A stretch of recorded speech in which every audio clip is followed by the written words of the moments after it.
Good morning. We're live. Good morning, everyone. You got Let me to do a me. live at 10:30 in the morning on a Monday. That's talent. That's pretty cool. I don't know if I get to see the chat or whatever. You should if you click comments on the side. Okay. Oh, good morning. All righty. Hello. Um, well, yeah, 10:30. How about when I do it with Yost and sometimes I have to get up at 2 or 3 in the morning.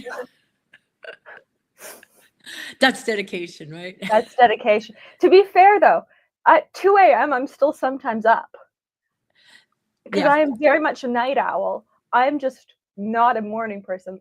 At this time, like, I am normally doing emails and stuff. I am not on camera at this time of day. Hey, I put on a face for you, okay?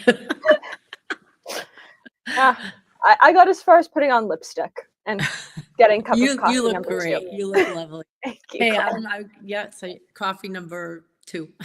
So, in my Snoopy, I'm into Snoopy, so I like my Snoopy cup.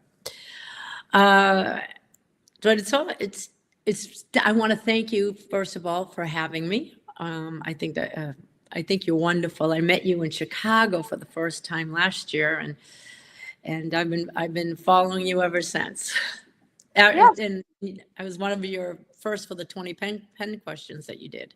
you were. You were one of the very first 20 questions episodes. Yeah. And that is turned into a much larger series than I ever thought it was going to be. I I thought it think was it's just, awesome that you do that. yeah, I thought it was just going to be a pen show series. And now I think I filmed episode 50 yesterday, which Wow, that's awesome. just Congratulations. seems sort of crazy that I've filmed 50 episodes of a show.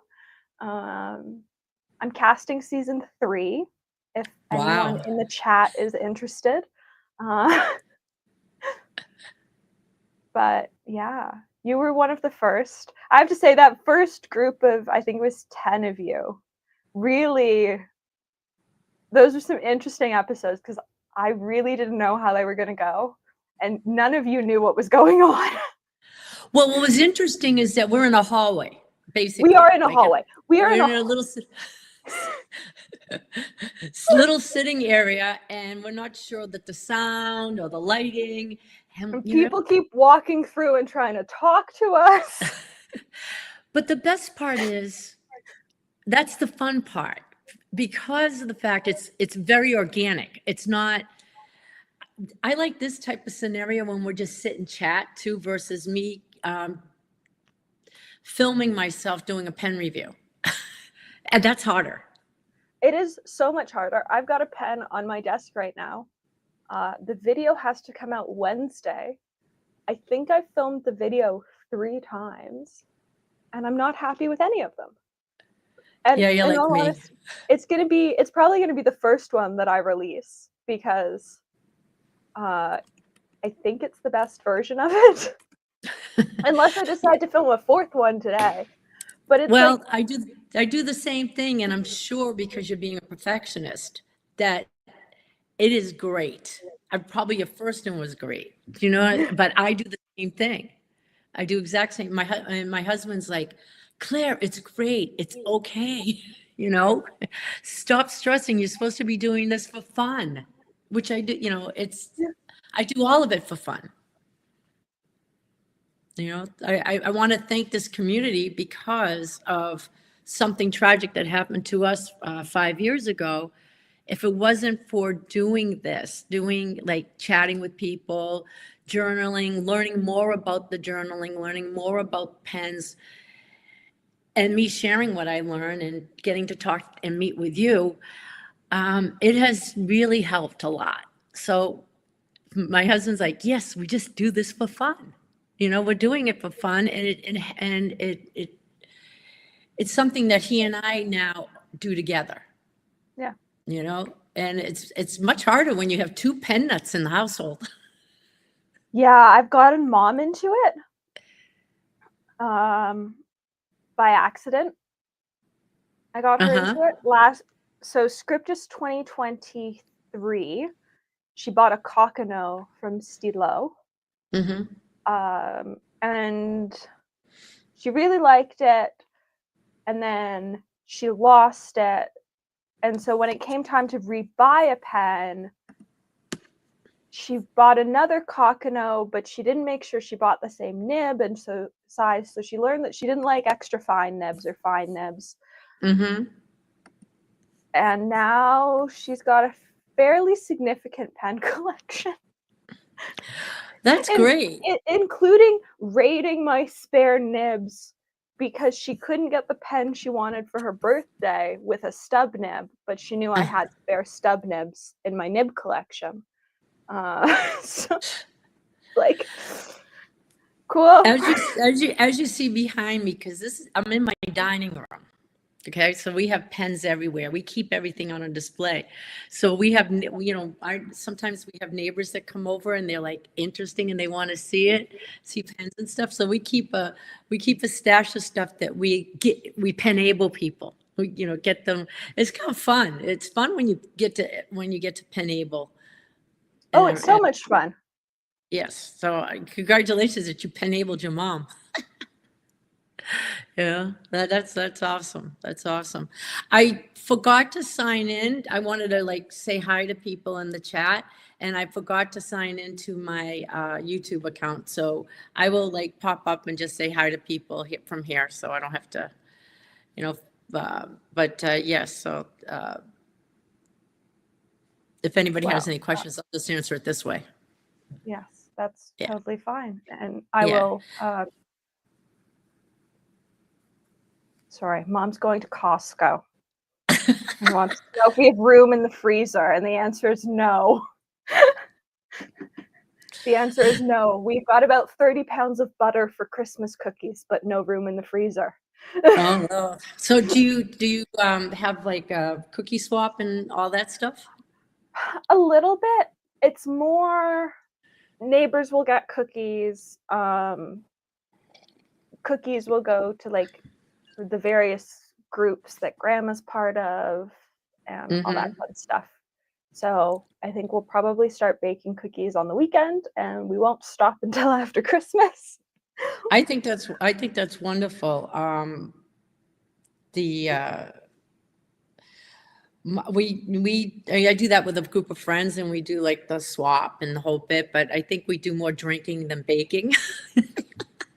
We do a lot of baking. So we have our Christmas is never Christmas Day. There's too much extended family. So our Christmas is always this year it's the 27th. Uh-huh. And so, but everyone will start arriving far before the 27th. So you have to plan, you're going to lose the kitchen probably the 23rd. So you've got to get all the Christmas stuff done before the 23rd. So we'll start it soon. I think that's fun. This year, unfortunately for me, I'm having surgery next Monday. So I will be on bed. And it's why did you plan surgery during the holidays? And there's a good explanation for that.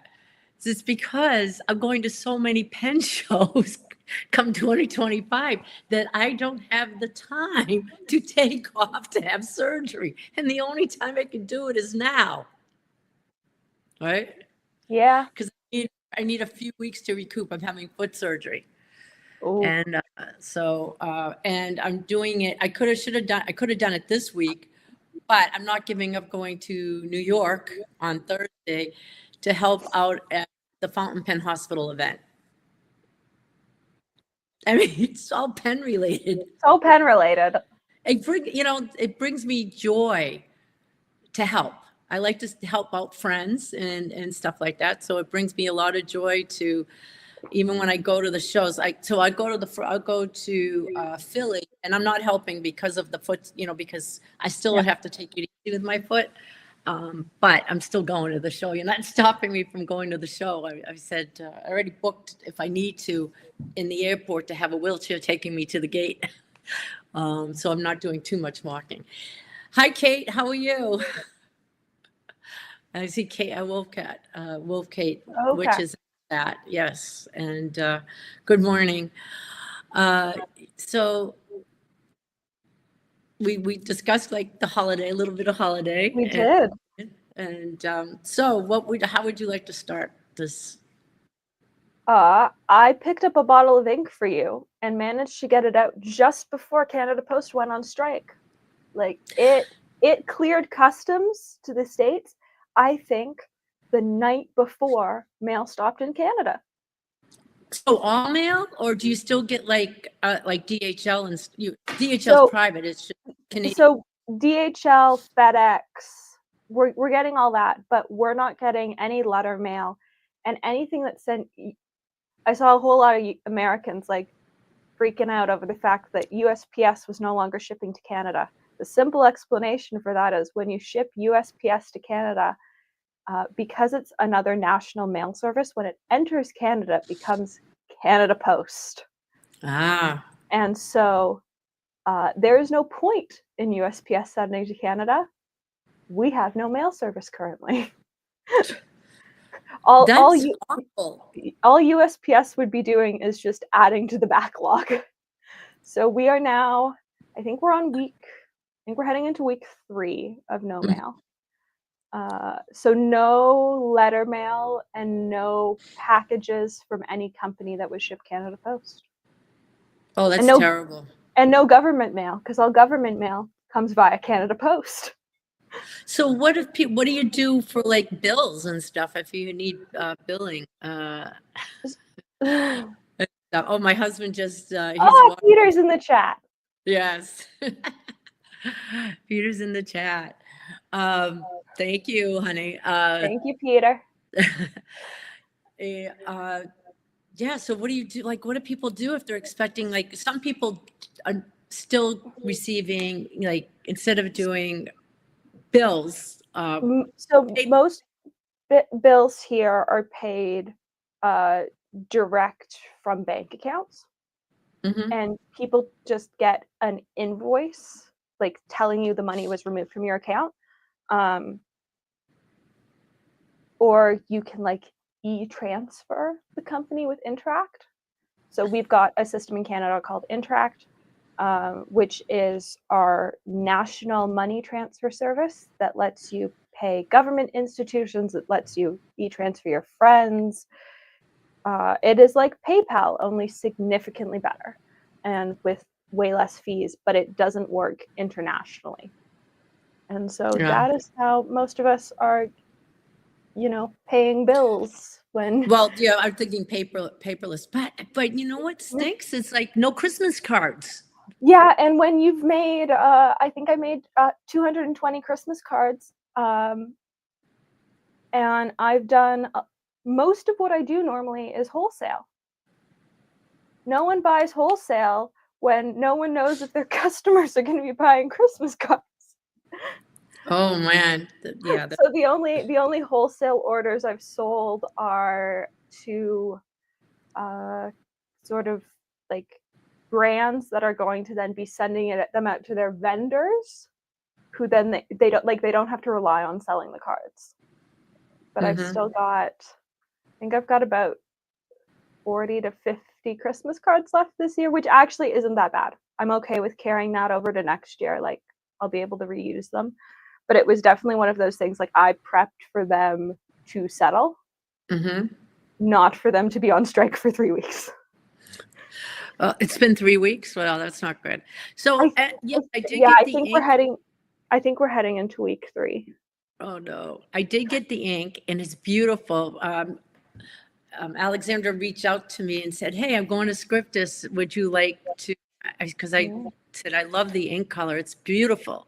I'm just trying to decide which pen it's going to go into now. Yeah, and I have no idea what pen I'm putting it in, because last year's Scriptus ink, I still haven't found a pen it works in. It is an ongoing theme in the Canadian fountain pen group, including a post from last night of people trying to figure out what ink. Where is it?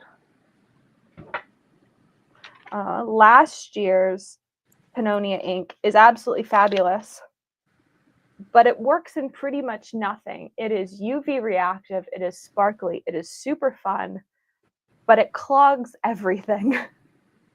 Have you tried it in a Banu? I have not tried it in a Banu. The only Banu I own is a fine. I have broads, and they work pretty. I have had no problem with shimmer inks in my Banu pens. I don't own a Phoenix. I own a Hot Toddy in medium. Oh, she's talking about my Phoenix. Oh, okay. I'm going.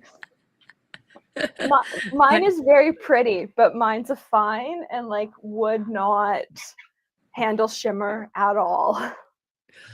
You could, if you want to, because I think to get a backup nib or a replacement nib or nib, I think they're only around.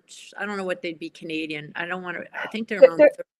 They're about $40. The issue is getting one here.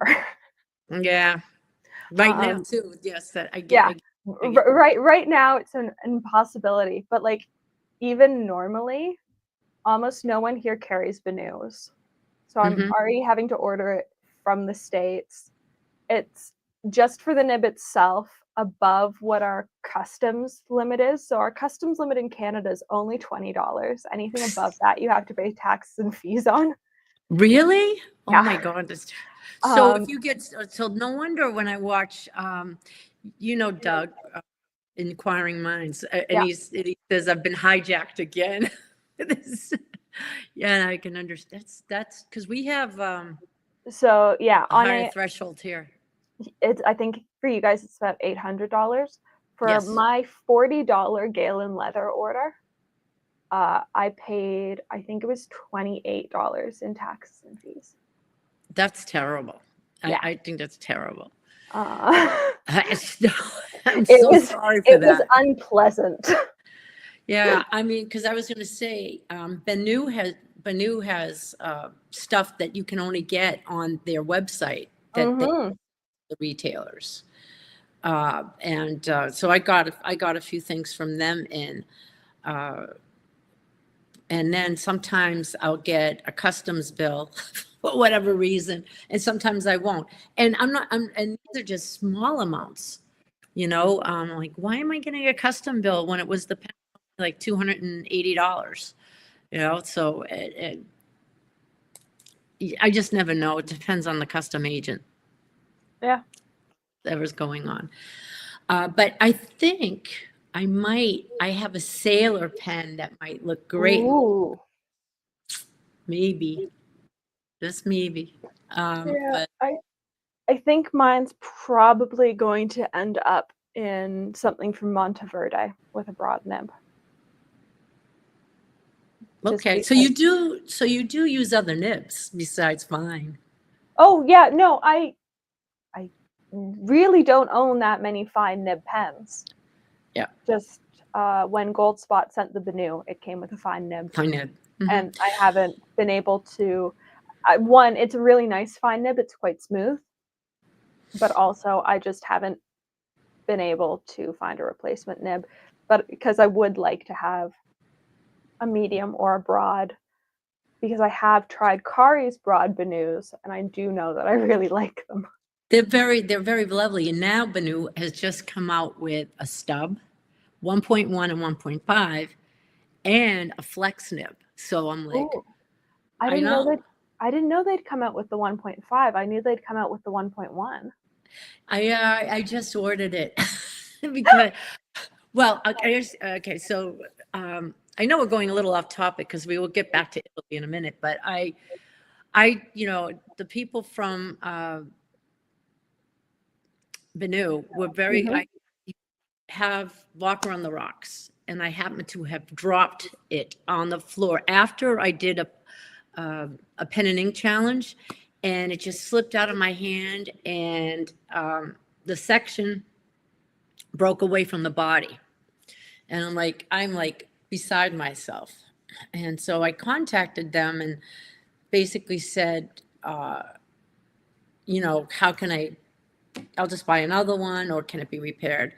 So end result is, and long story short, I got a piece for it that worked. They sent me a new piece, but I also bought another one of their paint, not the expensive hand painted pens, but the more reasonably priced hand painted pens, and I got the 1.5. So I have I Okay. just put it in and stuff, but they're lovely to work with and everything. So, but I was like really depressed because I like the Euphoria size too, and it's like that one was like one of my favorites. And sometimes I would like be silly and I'd have like a martini and I'd put my vodka on the my vodka pen right there.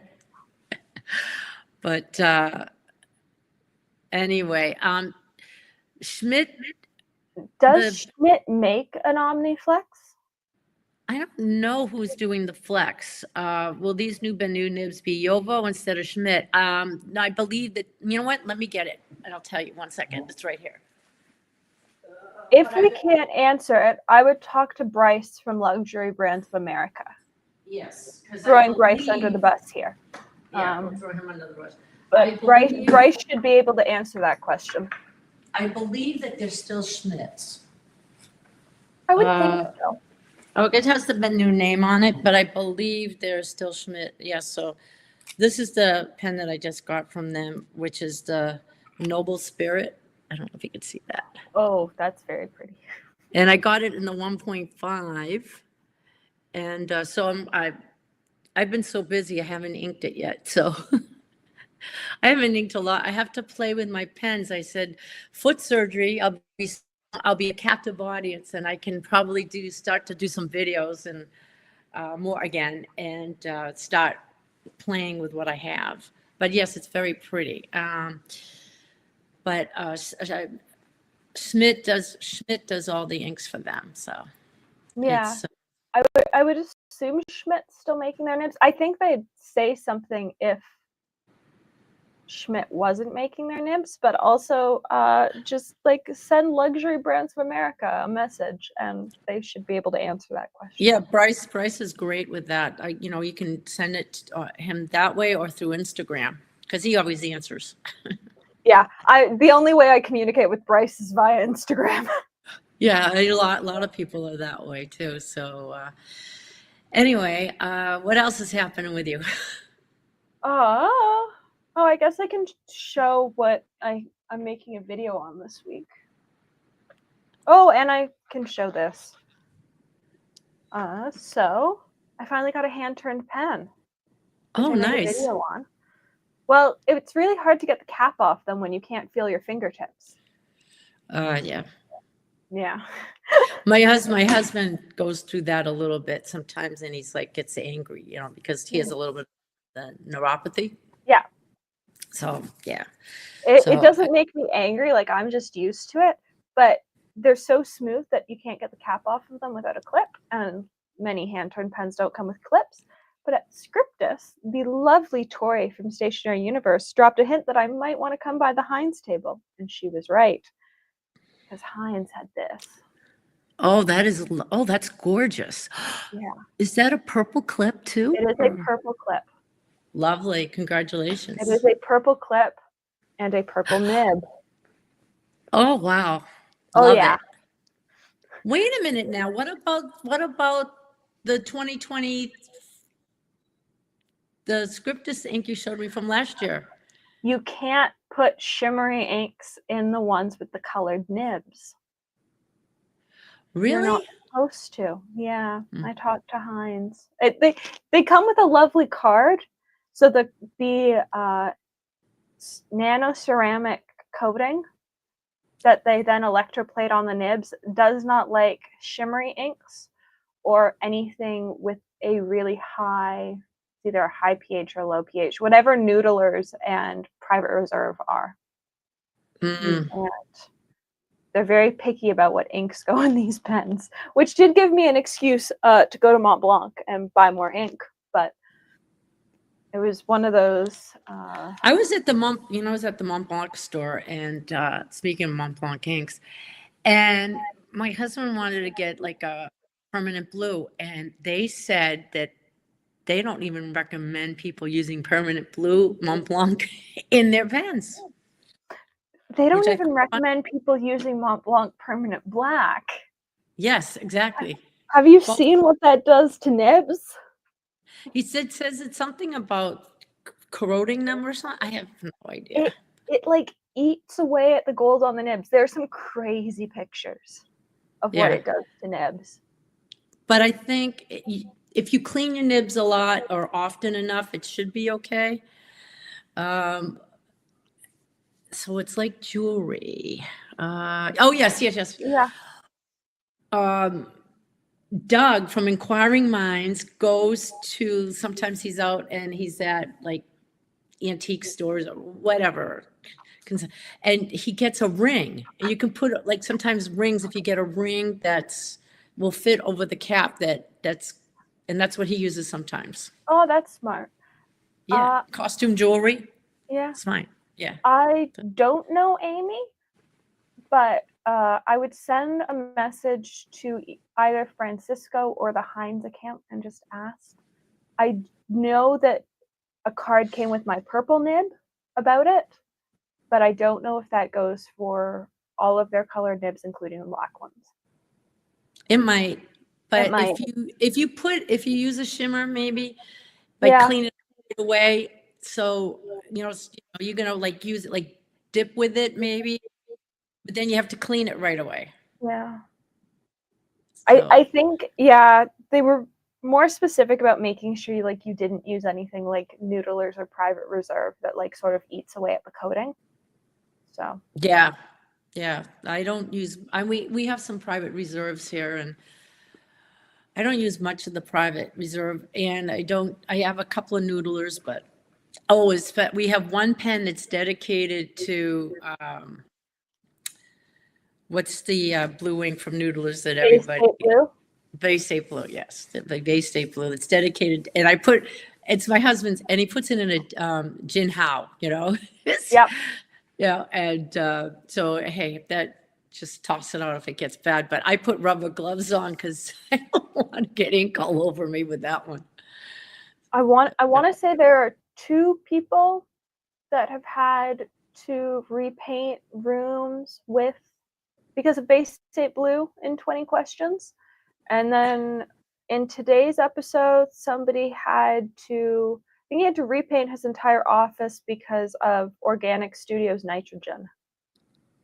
Yeah, it dropped on the floor or something, but that's the sheen on that ink and stuff like that, it can be very sticky. Yeah. Amy, if you send me a DM on Instagram, I will send you a picture of the card that came with my pen, because there are also some special instructions about cleaning the colored nibs. And I can get you all that information. Or you can just DM Heinz, whichever works for you. So I know we were going to talk about my trip. We were, because you were in Italy for like 3 weeks. Yes, it was amazing. Well, my husband and I celebrated our 40th wedding anniversary in June. Okay. Yeah, I know, I was a child bride, as I say, joke around. And so we decided for our 40th that we were going to go to Italy and because we've made friends along the way with a lot of the pen manufacturers and stuff. And we said, if we ever go, we'll go visit. And so we started off going to Amsterdam first, because if I'm going to go to Europe, I said, let's go to Amsterdam and say hello to Joost. So we went to Appelboom. And that was pretty fun there, seeing Joost, and then getting to meet his wife and 2 daughters. And they were his family's beautiful. And we had such a great time with them. And it's so cool to hang out in a store. And I don't have stores around here that I can hang out in South Florida. So what do? We go to Europe to hang out at stores. But it was really nice spending some time with Joost and oh, I like this, I like that. And in fact, the day we went to go see Joost, the Lamy 2000, he just got a shipment in. So we were able to pick up Peter ordered a Lamy 2000, so we were able to pick that up while we were there at the store. And then a few other things and had them shipped back home. And so that was really cool. So after Amsterdam, then we went to Italy for 2 weeks. And our first stop was to go to Venice, which just because, why not? We traveled with another couple, which, another, pen friends. So with the Rosens, Jay and Beth Rosen, very lovely people, and they belong to the DC Metro Pen Group as well. So that's how we met. And they were going for their 25th anniversary and Jay's 60th birthday. So everybody's combining all these things to say, let's just go away and celebrate. And it was really fun traveling with them. We just had the best time. So we met in Venice together. Now, Venice was a trip because we didn't realize about the water taxis and stuff. Like, that's the only way you can get to Venice. You get into the port and you have to go to get to the island of Venice because it's surrounded by water. You got to go by water taxi. I thought it was cool, but my husband was like, okay, but we did it, we made it, and it pulled right in front of the hotel, and you get out of the water taxi and go into the hotel. And so with Venice, there was no pen stores or, well, they did have pens and fountain pens and everything, but that Venice was just to see Venice, which was really cool, being in St. Mark's Square and walking around. And Venice is known for flooding. And so all of a sudden I'm walking around and they take these things that staging where people have to walk on, because in fact, at one day I was walking and I pulled up the leggings of my pants, and I'm like, my shoes are getting wet because there was no staging around. It was quite funny, but go with the flow. It was really fun. So after we were only in Venice for a couple of nights. Then we head to our first factory. It was Monte Grappa. And how that all started was twofold. We wanted to go to Monte Grappa, and Peter's chatting with somebody that he had met online. And then through Yoast Appelboom also setting something up, saying, hey, I have, these people, they're Monte Grappa fans. We have a lot of different Monte Grappas. This way. Right behind me, I have a few. Water Tower. It's the Warner Brothers pen, and so we have a few others. And the cool thing at Monte Grappa, and I'll back up a little bit. I love seeing how things are made. I grew up in a factory. My husband grew up in a factory. We were both business people. And I like to see how things are made. I love to go into factories, and you get a better appreciation seeing how things are, versus I do for me. It's kind of cool. So we go on the tour of Monte Grappa, and some things at this point, because we're in the factory, they don't let you take pictures. So, which is fine because the memories are going to be there. There's some things they did let me take pictures of, but not like in the factory. And we got to see a lot of things. And how there was a machine there that put the pens on that tests the nibs after the pen is put together. Each team member gets, they'll have a Monte Grappa pen, and they're in charge of putting all the pen parts together for one particular brand of pen, whether it be one person was working on the Frankenstein, and somebody else, they're different parts of the pen, whatever pen was coming out, they're all working on. And it was pretty interesting watching them put all these pieces together, because every piece to the pen, whether it be the clip, the cap, the band, everything, every piece is just made and then assembled. And that was quite interesting. And I don't know if you have ever gone to their website and seen their hand-painted pens. I have. I've had to link them for 20 questions before, and so I've spent a fair bit of time on the Monte Grappa website. Well, to go into that room and actually watch an artist. The Monet painting with the mother and the child behind, in the field, she was painting that on a pen. I was just like blown away. The finest finest of brushes. And I'm looking at her, she has it up on the screen and the pen is there and she goes to look at the artwork, the pen. And I said to her, I said to her that, do you go home and paint? She says, never. And it takes between 6 months and a year to have the pen completely hand painted. That now you know why they're so expensive. They're just done, it's just, I was like, I could have just stayed and watched her for the longest time. And then we saw someone that does all the engraving on a pen, like taking a silver pen, sterling silver pen, and actually doing intricate engravings on it. It was just a wonderful experience. And, they have a wall there of all the materials,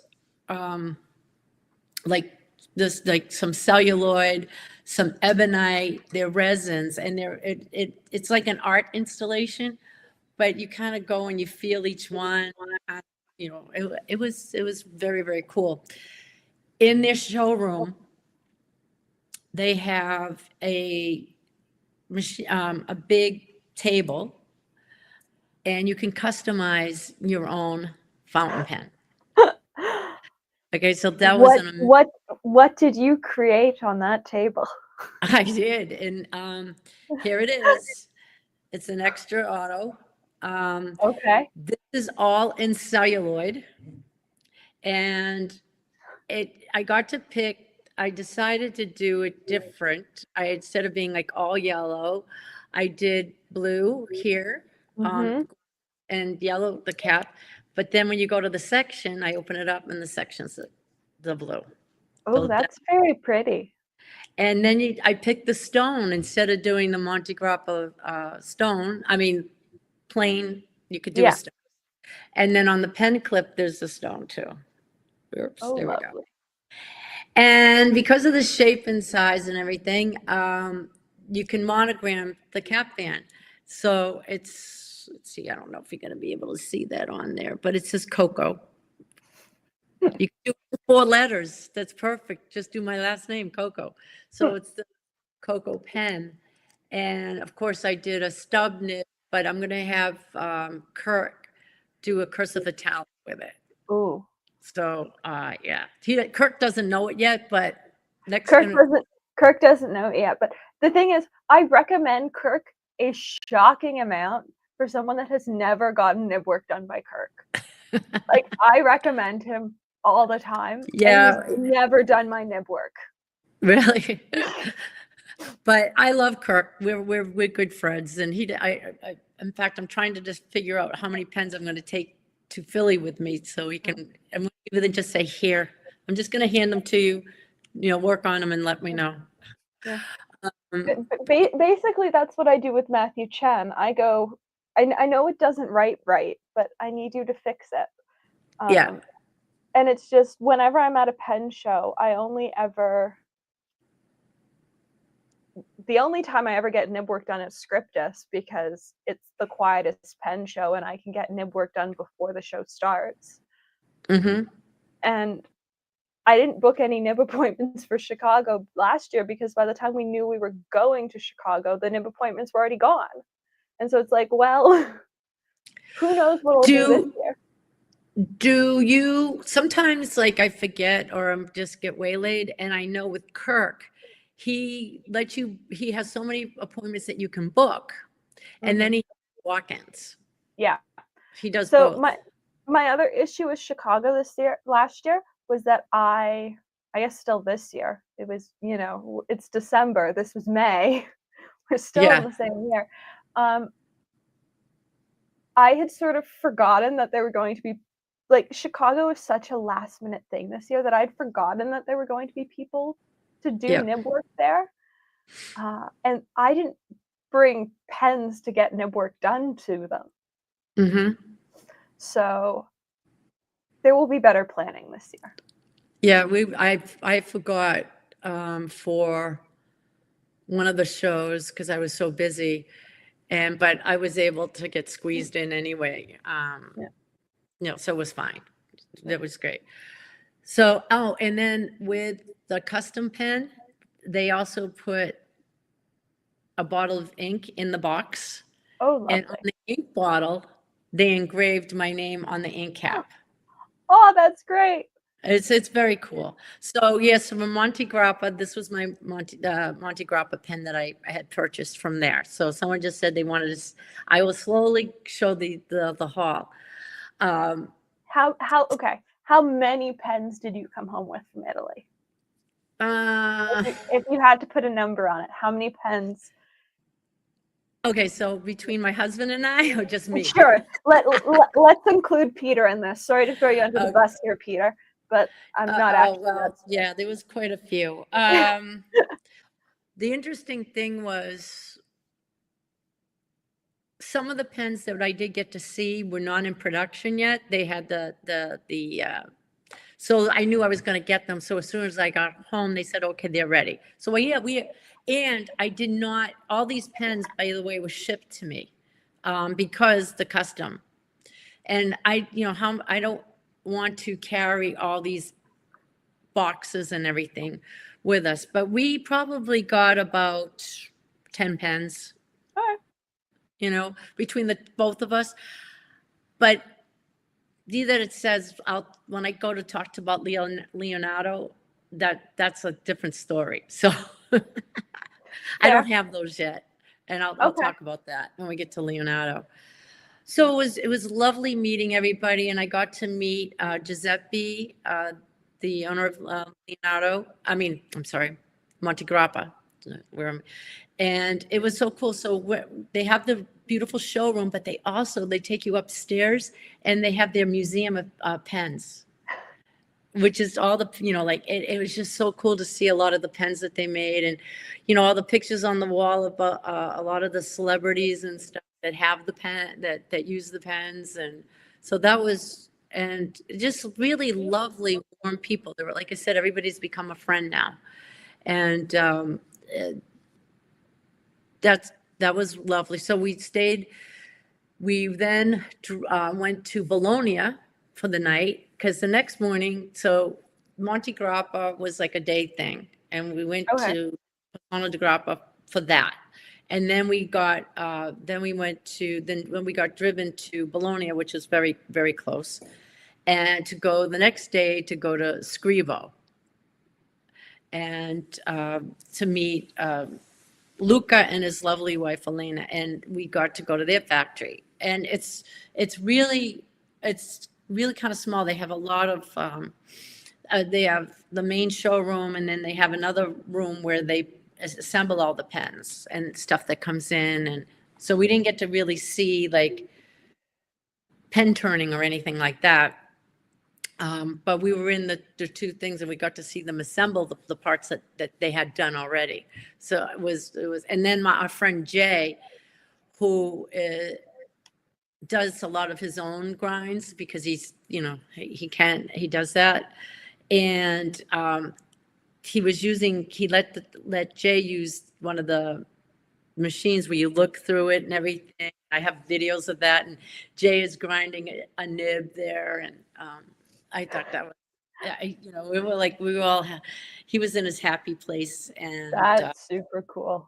Experience than just using like the regular tools that he has, versus this like this whole this whole magnifying. You put everything there, and it's like this big screen, and you just it was really interesting watching having done it done. And then at Scrivo, when I was there, I got the Dandy, which is a beautiful Eloche pen, and I got it in, believe it or not, a flex fine, because with a fine flex, excuse me, you can have it right fine, but if you push on it, it can go almost to a broad. Yeah. A little bit. And it is super wet, super wonderful.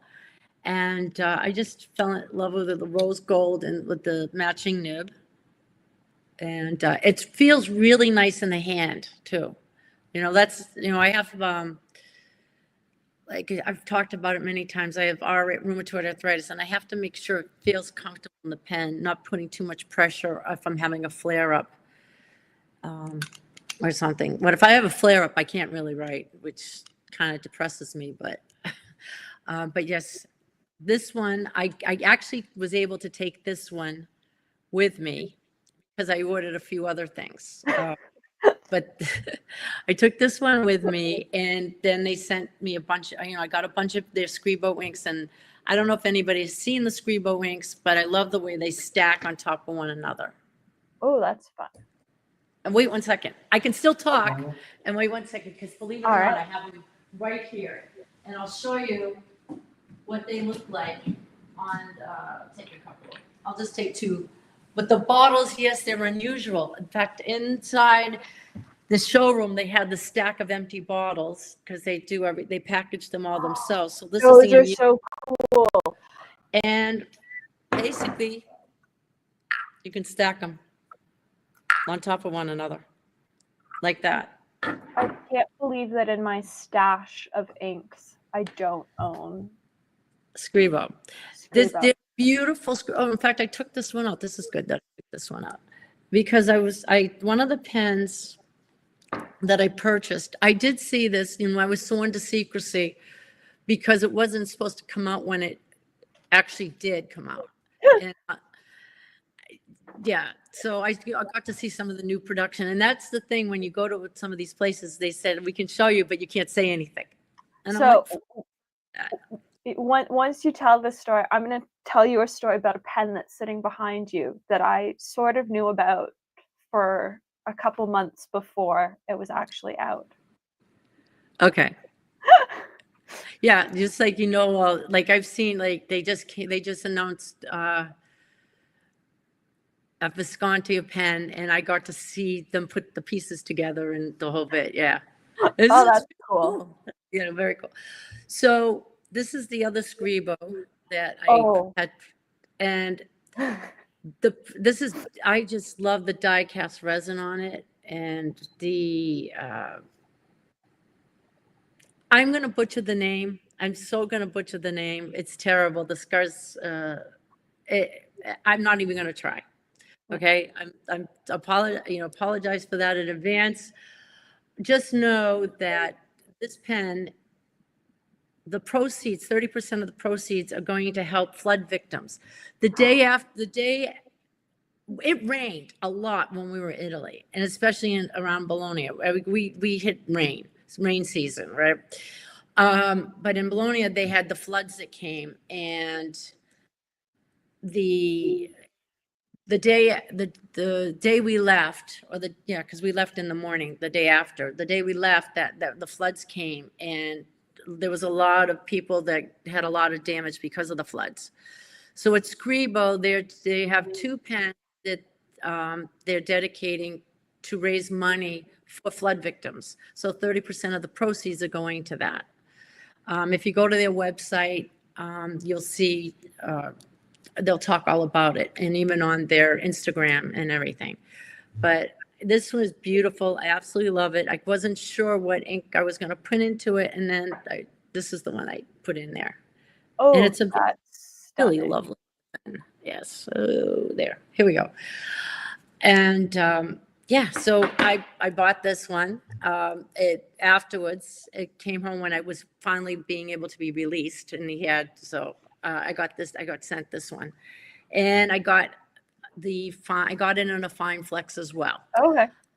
I have a few Scribos. I have the medium flex, broad flex. I even have some that are broad that's not flex. 14 karat of flex, 18 karat or not. I didn't know they made a broad flex. Yeah. And it's juicy and broad. I mean, it goes from broad to, yeah. So That's yeah, they fun. do make a broad flex. So let's see. That lovely Visconti sitting behind you in the frame. Yes. Back in August, I did a 20 questions with Mark from Coles of London. Mm-hmm. And he couldn't tell me what it was. All he could say was, it's the next limited edition Visconti is releasing. And by accident, I happened to schedule the episode of 20 Questions for the Friday, and I think the pen came out on the Thursday. And so on the Thursday night, I am sending Mark a message on Instagram going, hey, in 20 Questions, when you brought up this limited edition you'd only seen prototypes of that was coming out, does it happen to be this pen? Yeah, it was really cool to go to Visconti, because we did go to Visconti as well in Florence. And it was really cool to go there and actually see, because I had done a video of the pen, Yeah. which is on my YouTube channel, and I sent my contact up Visconti. How I got to Visconti, by the way, was one day I like to keep my pens. I'm going to back up just a bit. Yeah. I love to keep my pens in displays, and I wanted to see if Visconti would sell me their pen displays. Like their 8 or 10 pen holders. Yeah. And she said, so I sent an email to, to info at Visconti and said, hey, I love Visconti pens. I have a few of them and I love to display my pens. And I was wondering if your pen tray, that's it, pen trays, if I could purchase a pen tray from you. And they said, yes, you can, but right now we're redesigning them and I'll let you know when they come out. And I said, well, we just got our first Grail Visconti, which was the Vincent Van Gogh, not Vincent Van Gogh, the Leonardo da Vinci Machina. I'm getting all my pens confused now, right? And I sent her my unboxing video of that pen. And she said, oh my God, if you ever come to Italy, please let me know. We'd love to have you and everything. So, and then I sent her the link to this one I had set up going there. And they couldn't be more warmer, more nicer. It was absolutely a thrill to go there and meet everybody. And there I could take, believe it or not, at Visconti, I could take pictures in the factory, but I could not take pictures of the grounds. Okay. And beautiful grounds. It's in an old villa that's like 400 years old. And the people that own the villa still live there. So there's a private home in there, and the people still live there. So I couldn't. Their gardens and the grounds are absolutely beautiful, but could not take pictures of the grounds. But I could take pictures inside the factory, which I did take. Some snapshots. I didn't want to make the whole trip me taking pictures and doing videos. That's fair. I wanted to enjoy the trip, and a lot of stuff, sometimes it's meant to be seen with your eyes, not through your lens. A great lady told me that she was one of my mentors in photography. And sometimes you just need to enjoy it with your eyes. And we did a lot of that. So I purposely did not take, as I call the big girl camera. And I just used my iPhone the whole time. And that was perfectly fine for me. My friend Jay brought his camera, so I let him take all the pictures. So yes, you are talking about, of course, the Van Gogh. The Van Gogh, which is a stunning pen. It is amazing, and believe it or not, I have used it. Have you? Yes, I have, and I have used it a couple of times, and it is just the presentation alone is just outstanding. And I have to admit, it's the pen I use when people say like, oh, $100 or $200 is a lot for a pen. I do pull up the Van Gogh on Atlas and go, oh, really? It's not. Like in comparison, like, yes, it is a lot of money for a pen, but in comparison to the pens on the market, Yeah. it's really not. And like our local Mont Blanc boutique has the like diamond encrusted ones in their displays, the really limited edition of like 10 ones. Yeah, of $100,000. I think they're 25 or 250,000 Canadian. Uh-huh. Yeah. And it's like that's a stupidly expensive pen. I do not have Viscontis in my budget, but when a brand offers to send me a $200 to $500 pen, I'm not going to say no.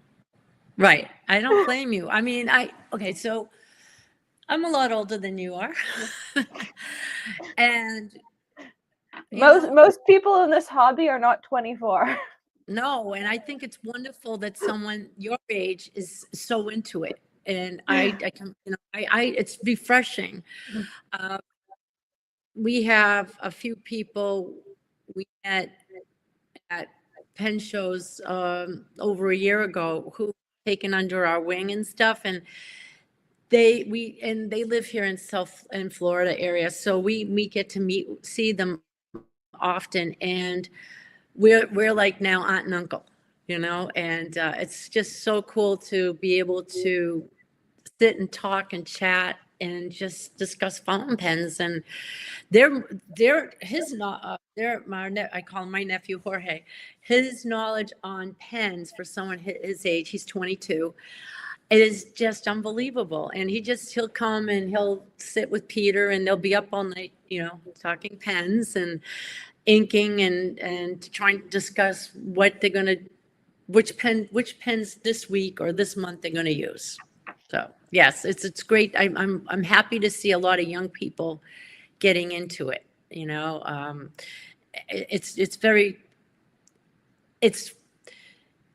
I'm happy the next generation is an appreciation of this, because you don't want everything to die off. Yeah. It's people like fountain pen. That's something you put ink in.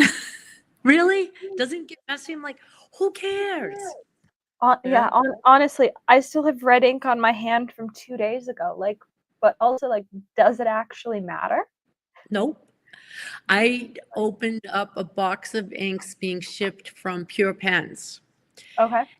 And I opened the box, and the inks exploded in there. And did I put on the gloves? And I should have put the gloves on, and I didn't. I took pictures of everything. I took pictures of my hands. I actually sent it to Pure Pens. I lost, each pen, like a few of the bottles were fine. Some of the bottles, something to do with their lids, or I have no idea. But they took care of it and everything. And I found the best thing that works for me to get when it's so inky, Brillo pad. Oh, Take yeah. a Brillo pad, and yeah. But yes, Kate, mess is fun. Yes. I have a container of the Private Reserve, has like an ink buffer for your hands. Yeah.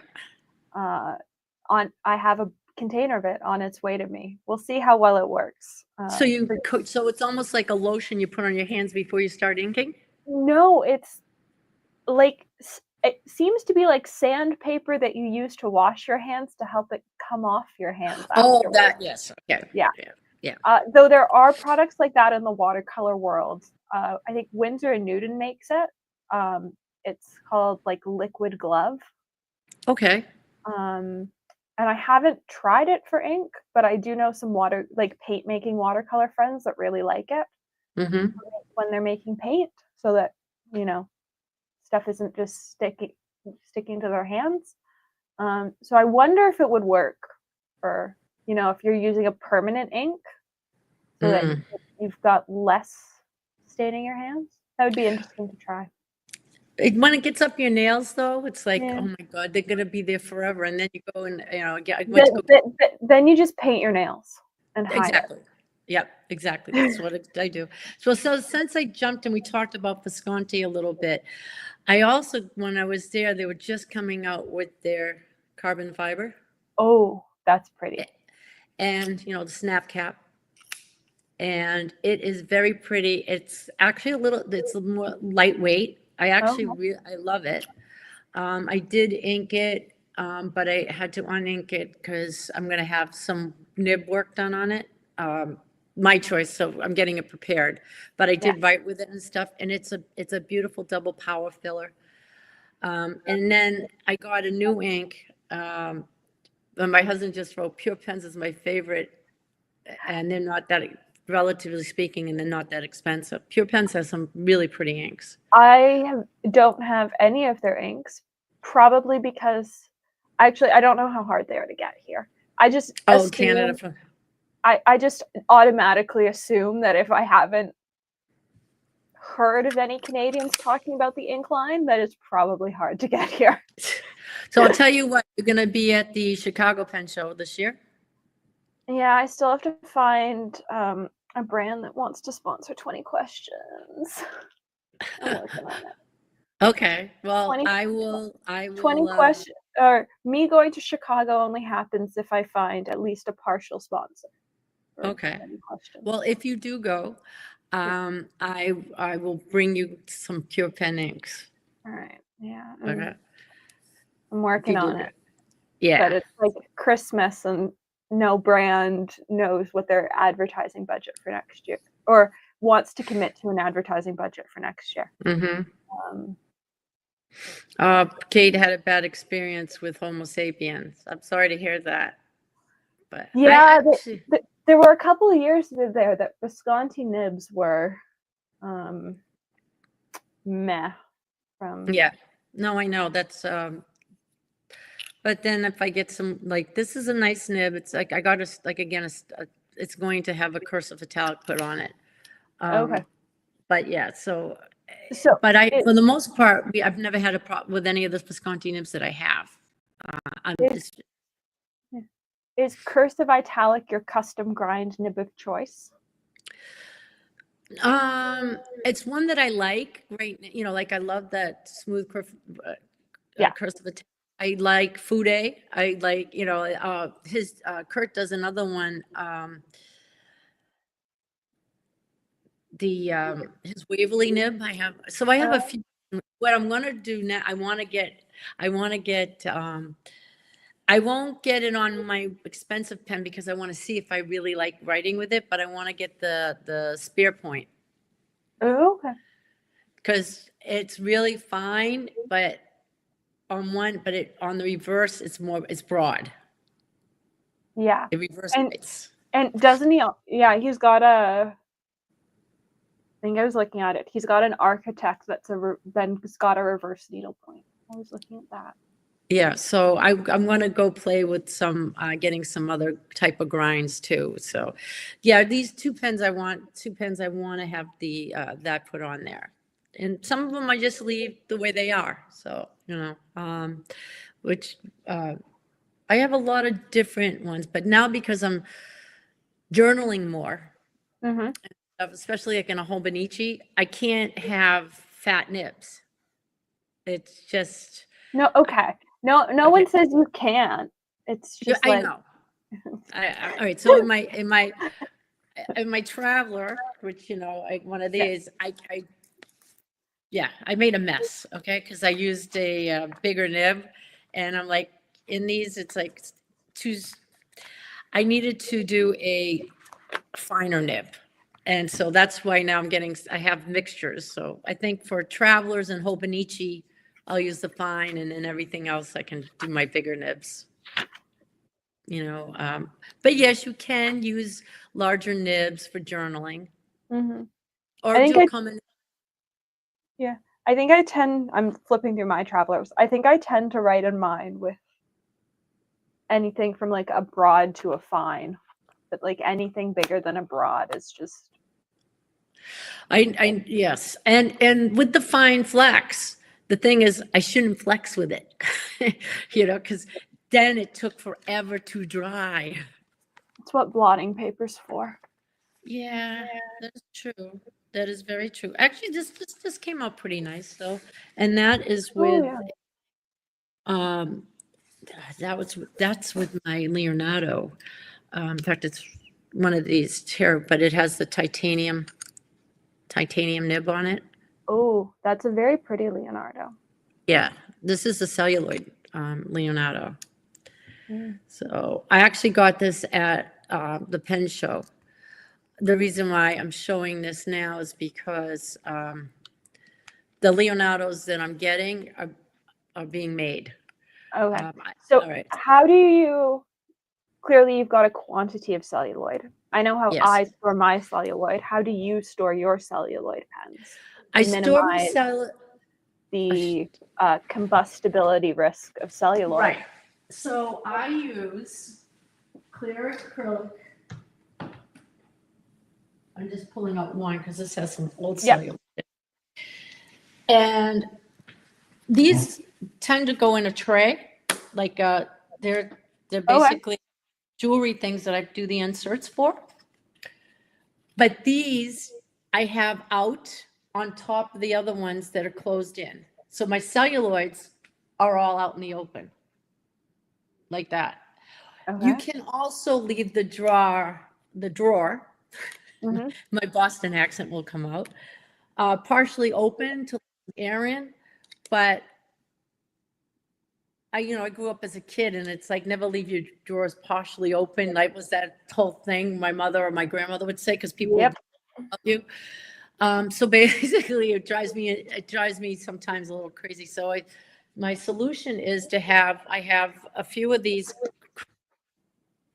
clear acrylic boxes. And this one does not go in, it just sits out by itself because they're all individually stacked. Okay. So I have regular pens and then the celluloid sit on top out of the sleeve, basically. So do you keep some there just out in the open? Yeah, so I only have 3 celluloid. They live on my desk in pen sleeves. That's fine. So Because then it gets air, as long as, but I think if they're older, I think the combustibility of them weakens. Yeah, and this one was my great grandfather's. It's from 1947. Nice. An That's old Waterman. beautiful. Missing the Sack. clip. Sack still intact. Gold flex nib. It's a lovely pen. Spent the past 50 years before I found it living on a coffee mug with Sharpies on somebody's desk. But just happened to be in a corner of a room that was not in direct sunlight. And now it lives in a mug on my desk, also in a corner of a room that gets no sunlight, which also supposedly minimizes the combustibility of celluloid. Yeah, we have, the pens are out in the open. My living room and dining area, they're not in direct sunlight, but they're, we get some brightness in here now, so, but they're not indirect, so they're kind of in a corner. So that's This is a good question. You don't want to store celluloid pens stacked. I believe it was Montegrappa whose building caught on fire. One of the manufacturers' warehouses burnt down because I don't know which one it was, but if you Google it, there's a very informative documentary on YouTube about it. You don't want to store it in direct sunlight. Celluloid does not like to be hot. No direct sunlight. You should let some air get to them. Yeah. Some air. It doesn't have to be totally out in the open. But this is the way we've been storing them now for the last couple of years, and they've been fine. No problems. Yeah. Thank God. I got to find some wood here. Oh yeah, whatever. But yeah, knock on wood, there's no problems. And we have a lot of celluloid, so. And like just having an awareness, I would say. Yes, definitely. That like they are not a low risk pen to own. Yeah, I mean, having them in a leather case or a rickshaw case can be okay, but you want to make sure that they get some air to it. Yeah. You know, So like, I have mine. I have two of mine in leather sleeves, but they both have air around them. Oh, Yost is here. hey, Yost, it's Yost, late where you are. anything to add about the storing of celluloid pens, other than no direct sunlight, don't store them on top of each other, and make sure they get airflow.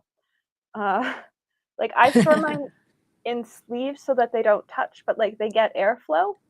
Yeah. And there's nothing like smell of celluloid, the camphor.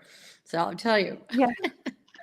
But like the really old one, like the one from 1947, like does not have a smell anymore. But like if I picked it up one day and it was warm, I would be highly concerned.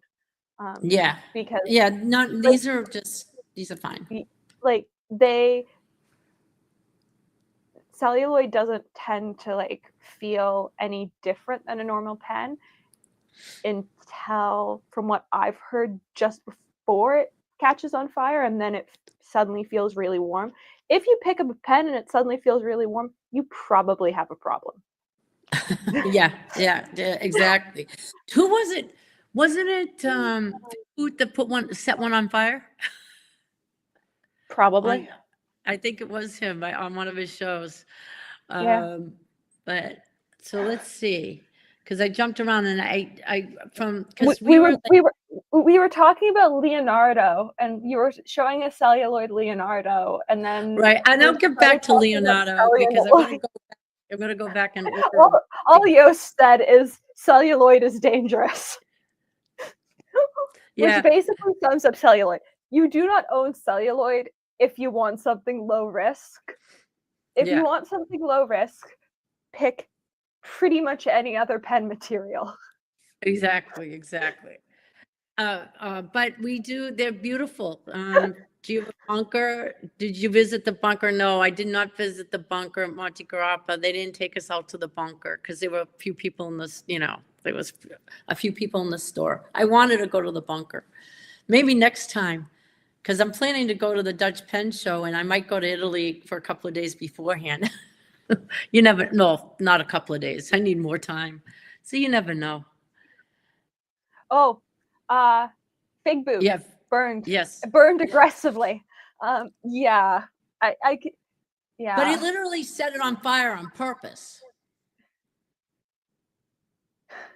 Oh, of course they didn't. You're so hot. I Thank you, Fig Boot setting one on fire on purpose. Yeah. I'm so sure hot, it will was. Explode.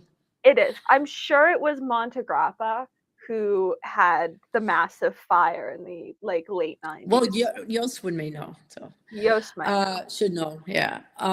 There's a great YouTube documentary on it.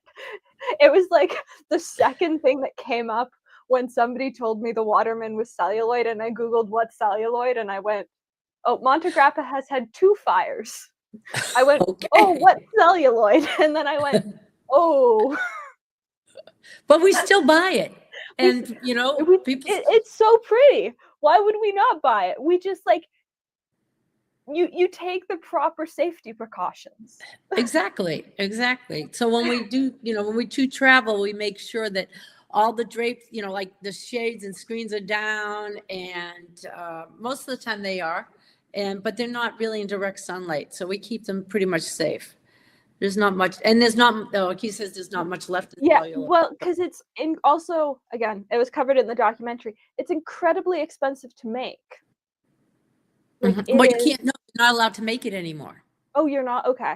At the last time they made it, like, it's incredibly expensive to make. Peter's in his office right now, listening from afar. He's stalking me. All right. So anyway, let me get back, because after Scribo, because we're going in this trajectory, then we get on a train and we go to Milan. Okay. And so Milan was beautiful, but we go to visit Santini. Santini is on the outskirts of Milan. So about an hour or so outside of Milan. And I did not take any picture of their factory because their factory is in their home. They have 100-year, they bought this home that is 100-year-old winery. So their home is this estate, and it used to be an old winery, and it's over 100 years old. So it was really kind of cool to be in there and seeing all the antiques and everything. And then they took us down into the factory area. So we got to see turning of the pens and the machinery and making the nibs and the cap fans and the rings and then the slew of pen parts and everything that they have to be put together. And so I had a Santini that I bought at the DC Pen Show. And then when I was there, I couldn't decide what I wanted. And now I'm getting what I wanted. You know, sometimes you have to think about it. Yep. So I should be getting the new one that I just ordered this week. But this is my old one. This is the one I got at the DC Pen Show, and that's it's called the Giant, and it's giant. Look at the size of that nib. Is that a number 8? Yes, it's a big boy, and it's a big nib, and this one's broad, and it's quite lovely. I've had it inked with a Kobe ink that matches the pen beautifully. Sometimes it's like, okay, here's the question. Do you ink your pen to match, or do you do an opposite? Most of the time I ink a pen to match. So, okay, we've talked about a video that I filmed twice or 3 times, and I'm probably going to film a 4th time. Because I don't have the right ink match for this pen from Navaler. What I want is a chocolate brown. Somehow, in all of this and a box of ink samples, I do not have a chocolate brown ink. You can put a shimmer in that, by the way. I have a shimmer in it, but I still don't have a chocolate brown ink. What about, do you have the Diamine Coco shimmer? That's a nice one. The issue is I can't get any of the Diamine lids off myself. And so I pretty much don't own any of the Diamine inks, because whenever I need to. Bye, Yos. Thanks for tuning in. Talk later. Whenever I need to use a Diamine ink, I have to ask Mom to open the bottle, and that's just a hassle. And so I don't own the right ink to match this pen. I've got an ink in it. I don't love the ink color that's in it because it's not the right match. And Canada Post is on strike, so I can't even order something to match it. So what ink? But there's also pretty goldeny color. You know, there are. So I currently have. Let's pull it. Let's watch. I currently have this in it, which isn't awful. No, it's not awful at all. Ferris wheel press. Yes. Yeah, it's something new. Don't ask me to pronounce it. They've started to get a bit more interesting with their names, and they've become less pronounceable for my broken brain.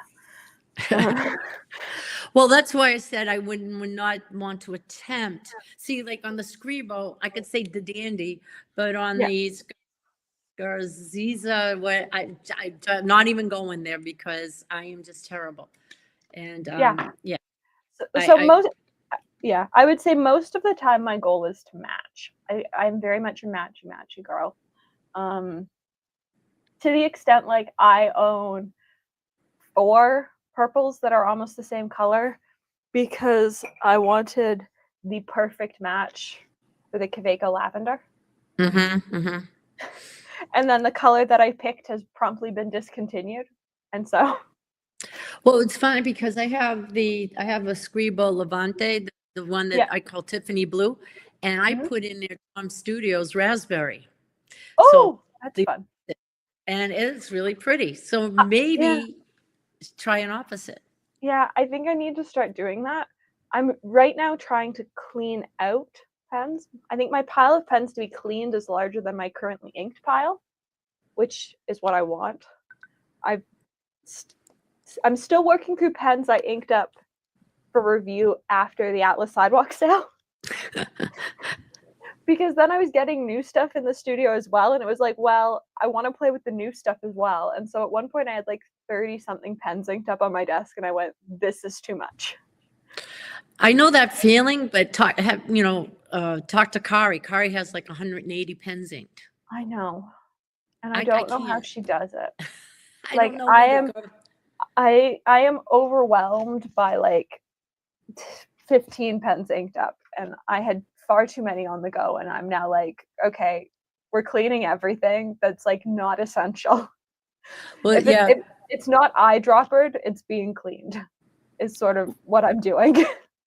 Well, that's the funny thing, because my nephew was here over the weekend, and he's like, because I have an Omas Paragon, the new one, Yeah. Arco, and it has a double stack nib on it. It's weird. And he's like, Auntie Claire, it's not ink. I said, no, it ran out of ink and I cleaned it out so I can ink another pen. Yeah. And so he said, well, I said, listen, if you want to take it home and exercise, go ahead, because he'll be back in a few weeks. So he left, it was too cute. He left us a list, Peter and I. He said, these are the pens that Jorge stole for a couple of weeks. So new ones he took. We said, yes, go ahead, have fun. You can, because we trust him. We know that he is a proper, like he's not going to damage the nib. In fact, he can work and, like if there's an issue with the nib, small stuff, he's really good at that. So yeah, so just take it, that's fine, and he brings them back in better nib shape sometimes, I think, than when we got them. Really funny. I found this on my desk, the pens that Jorge stole, because sometimes he'll take some pens and Peter's like, I can't find the pen. I said, well, did Jorge borrow it? And he said, oh yeah. So now we get the list. Now you got the list. We get the list. My issue is I'll leave a pen somewhere in the house, and then I'll just like be wandering around the house going, okay, I know I was writing with this at some point in the past like 3 days, but what room of the house did I set this down in? And where has it been tidied to? Because it's funny. I think I lost a pen. Okay. But Peter's not sure if we actually bought the pen. So so we're going back and forth because I can't even find the box. And I'm like, I was going to do a video on these. Esterbrook has done pens for Accutron watches. Yeah, I've seen them. I've sold one at Scriptus. Yeah. Peter has an Accutron watch, so I thought it would be kind of cool to do the Accutron pen with the Accutron watch. Mm-hmm. I have the as his watch, but they came out with the new one that's ebonite, and we have the rollerball, and I could have sworn we bought the fountain pen. And we're like, I looked through I don't lose things. Like I say I don't lose things, right? So we're not sure, because it's not on the list. And I thought we bought it at the show before it came out, because we were able to pre-purchase it. Peter said we never bought the fountain pen, only the rollerball. So I was driving myself nuts thinking that we had both on the ebonite one, and we only have the rollerball. Yeah. So seems like a good reason to buy a new Esterbrook. I believe the Accutron is currently up on the website, or it was last night. Yes, it is. Now it is. We bought it before it was available. It's the rollerball. Easy fix, buy the fountain pen. And currently, I believe you can get 10% off on it, or 20%. Mm-hmm. Yeah. Yeah. It's like maybe. I don't know. We have the rollerball. That's fine. Fountain pens that you have a lot of different brands, and it's great. And I have a few Esterbrook's, and those are lovely. I'm not saying, but I'm getting overwhelmed. And I think at this point now in our collecting, I've become a little bit more picky. And there's some pens that there's some pens that I do want to, a couple of them that I previously loved that I will sell, or depending, I may do as a giveaway. And which ones I'm not sure yet, because sometimes I'll do a giveaway. But if the more expensive ones, then they'll probably sell them. Anything over a few $100s, Yeah.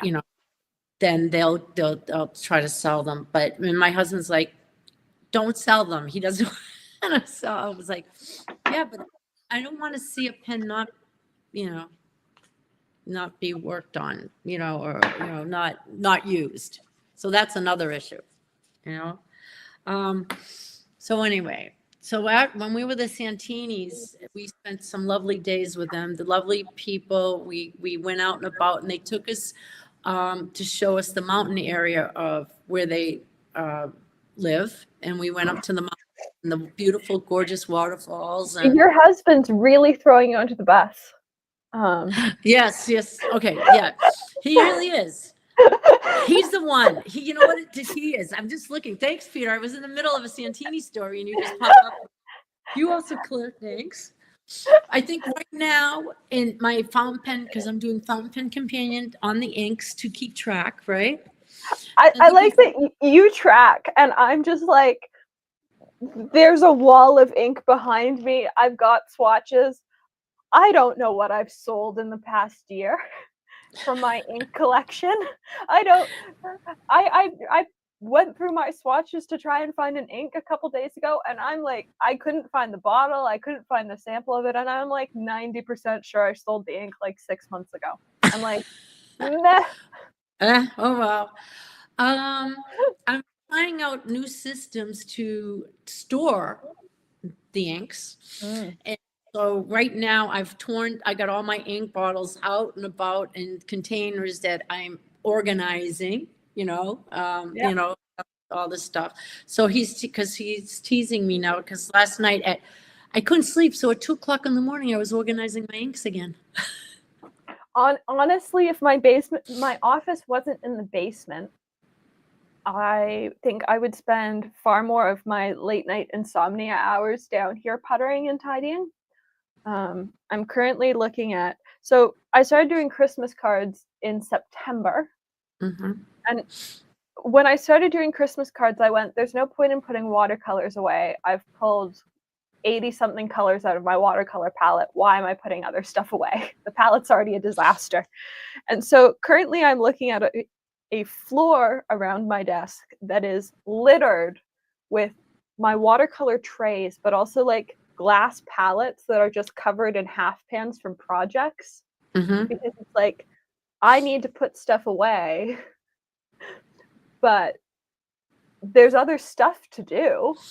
Yeah. Why am I spending my time putting away watercolors? Yeah, because you use them all the time. I use them all the time. But I also know that at some point I'm going to reach for something in my studio palette. It's not going to be where I think it should be. And then I'm going to have to like spend 3 hours putting everything away so that I can find what I'm looking for. Yeah, Suzette was here also this weekend. I know it's hard to part with some of the prettier stuff too, Kate. Suzette came, and this was also my birthday weekend. So I had company in for Thanksgiving and my birthday weekend. And Suzette, when she comes, because she lives just like an hour and a half away. Yeah. So she came, and she kind of like goes through my supplies and it helps me organize everything, because I get, again, like all my washi, all the stationery supplies, all the journaling supplies, the ephemera. So she comes over, and it's like we sit and journal, but this weekend we couldn't. We had no time to journal. We were doing other stuff. But yeah, she's good because she's great at centering. It's like, well, we should do it this way, and I'm like, well, what about this way? And so we kind of collaborate on storing and stuff. And she loves to swatch inks. I just got a bunch of inks in, and she just saw them sitting there. She just grabbed the stuff and started doing my swatch cards for me. Her swatches are very pretty. Yes. Yeah. She's an amazing artist, I think, Mhm. her writing, her ideas on her, I guess you call it junk journaling when you put things together, like you have Yeah. all this stuff, right? And I'm in awe, and she's taught me a lot, which is wonderful. So I like having our journaling sessions. And we talked about Visconti going there.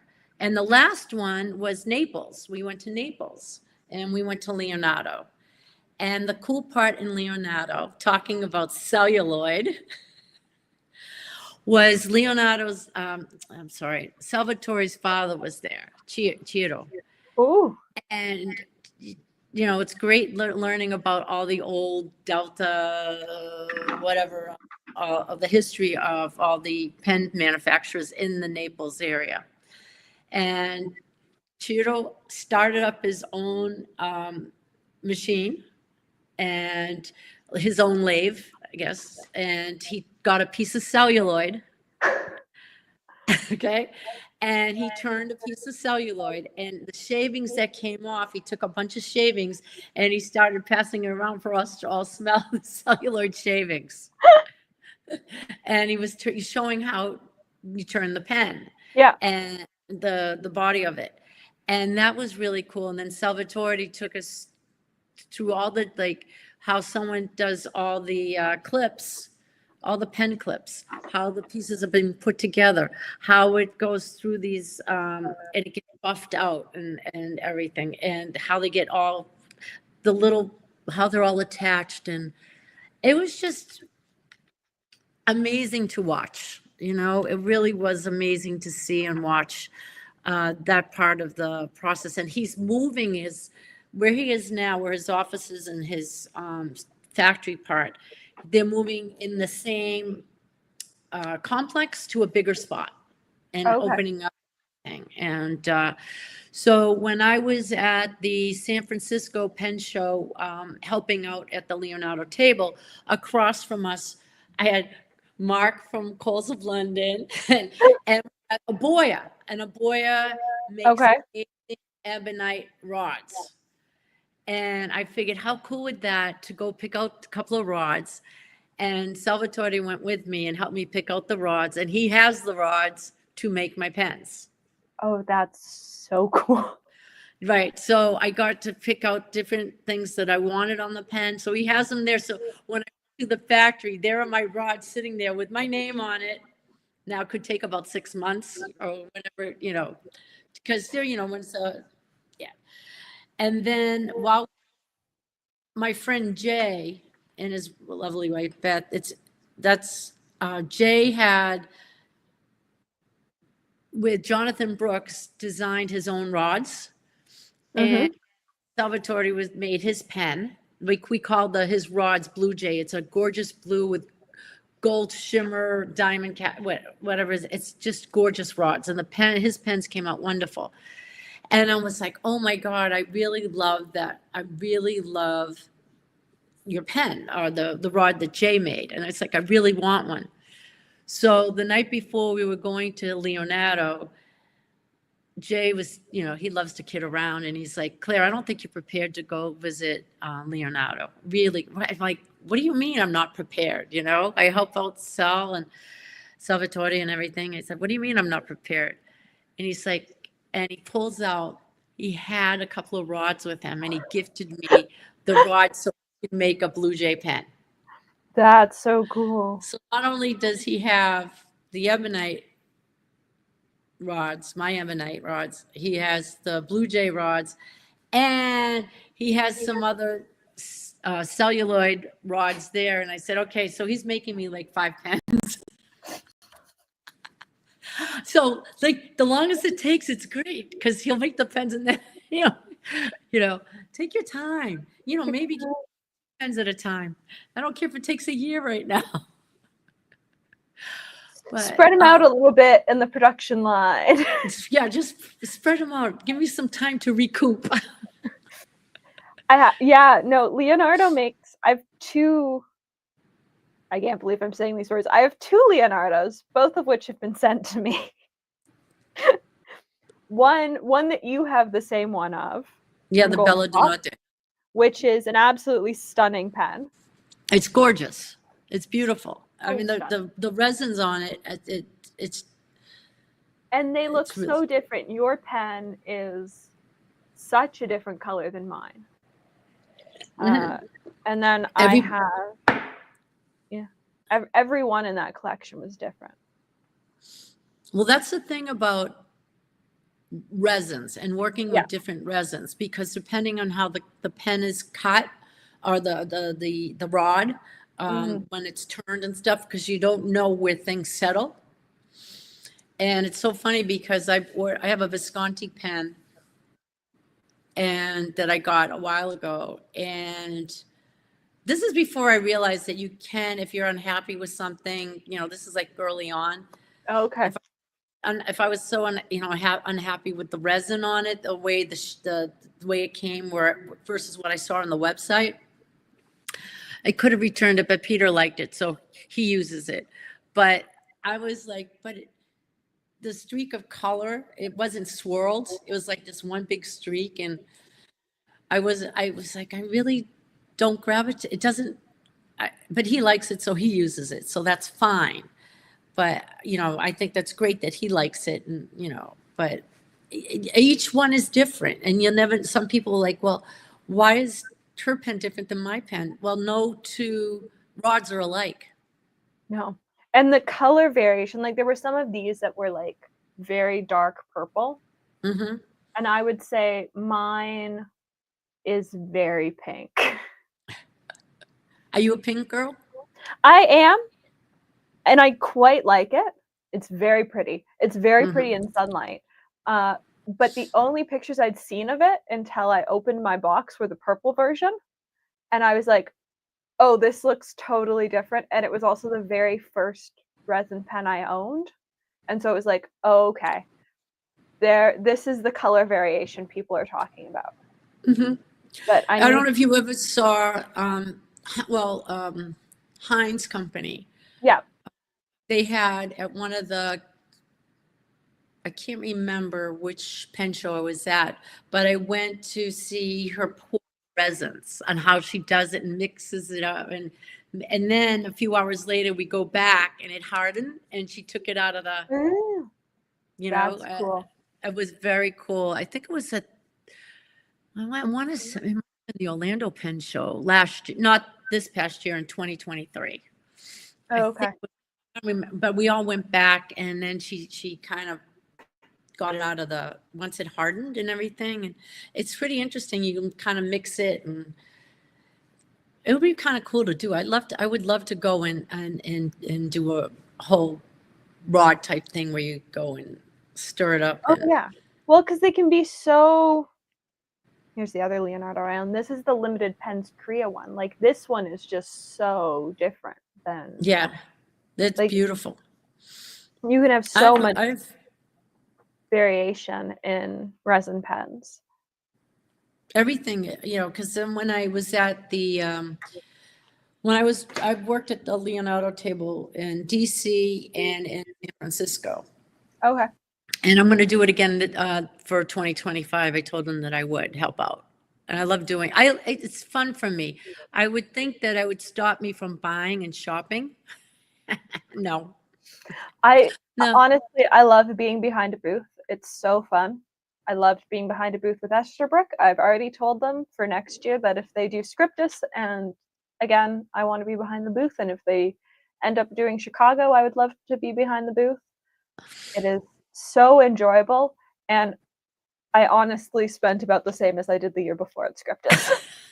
Like Yeah, because you don't you look down and you're like, okay, uh, yeah. because sometimes they bring pens that are not on their website yet that they can do it, talk about the show and sell. Yeah, we had vampires, and vampires weren't released yet, or King of the Night, that's what they were called. They weren't released yet.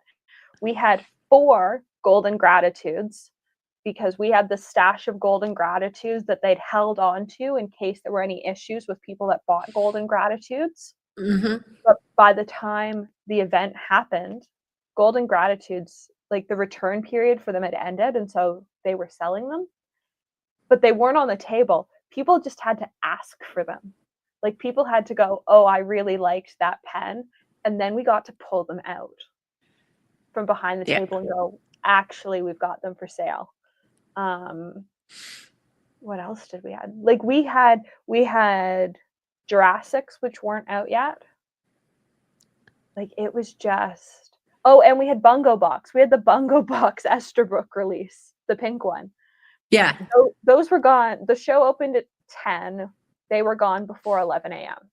Like it I was wanted to go to Scriptus this year, but Scriptus happened to be the same weekend I was coming back from Europe. So it's like, I can't just say, it was not well, working out.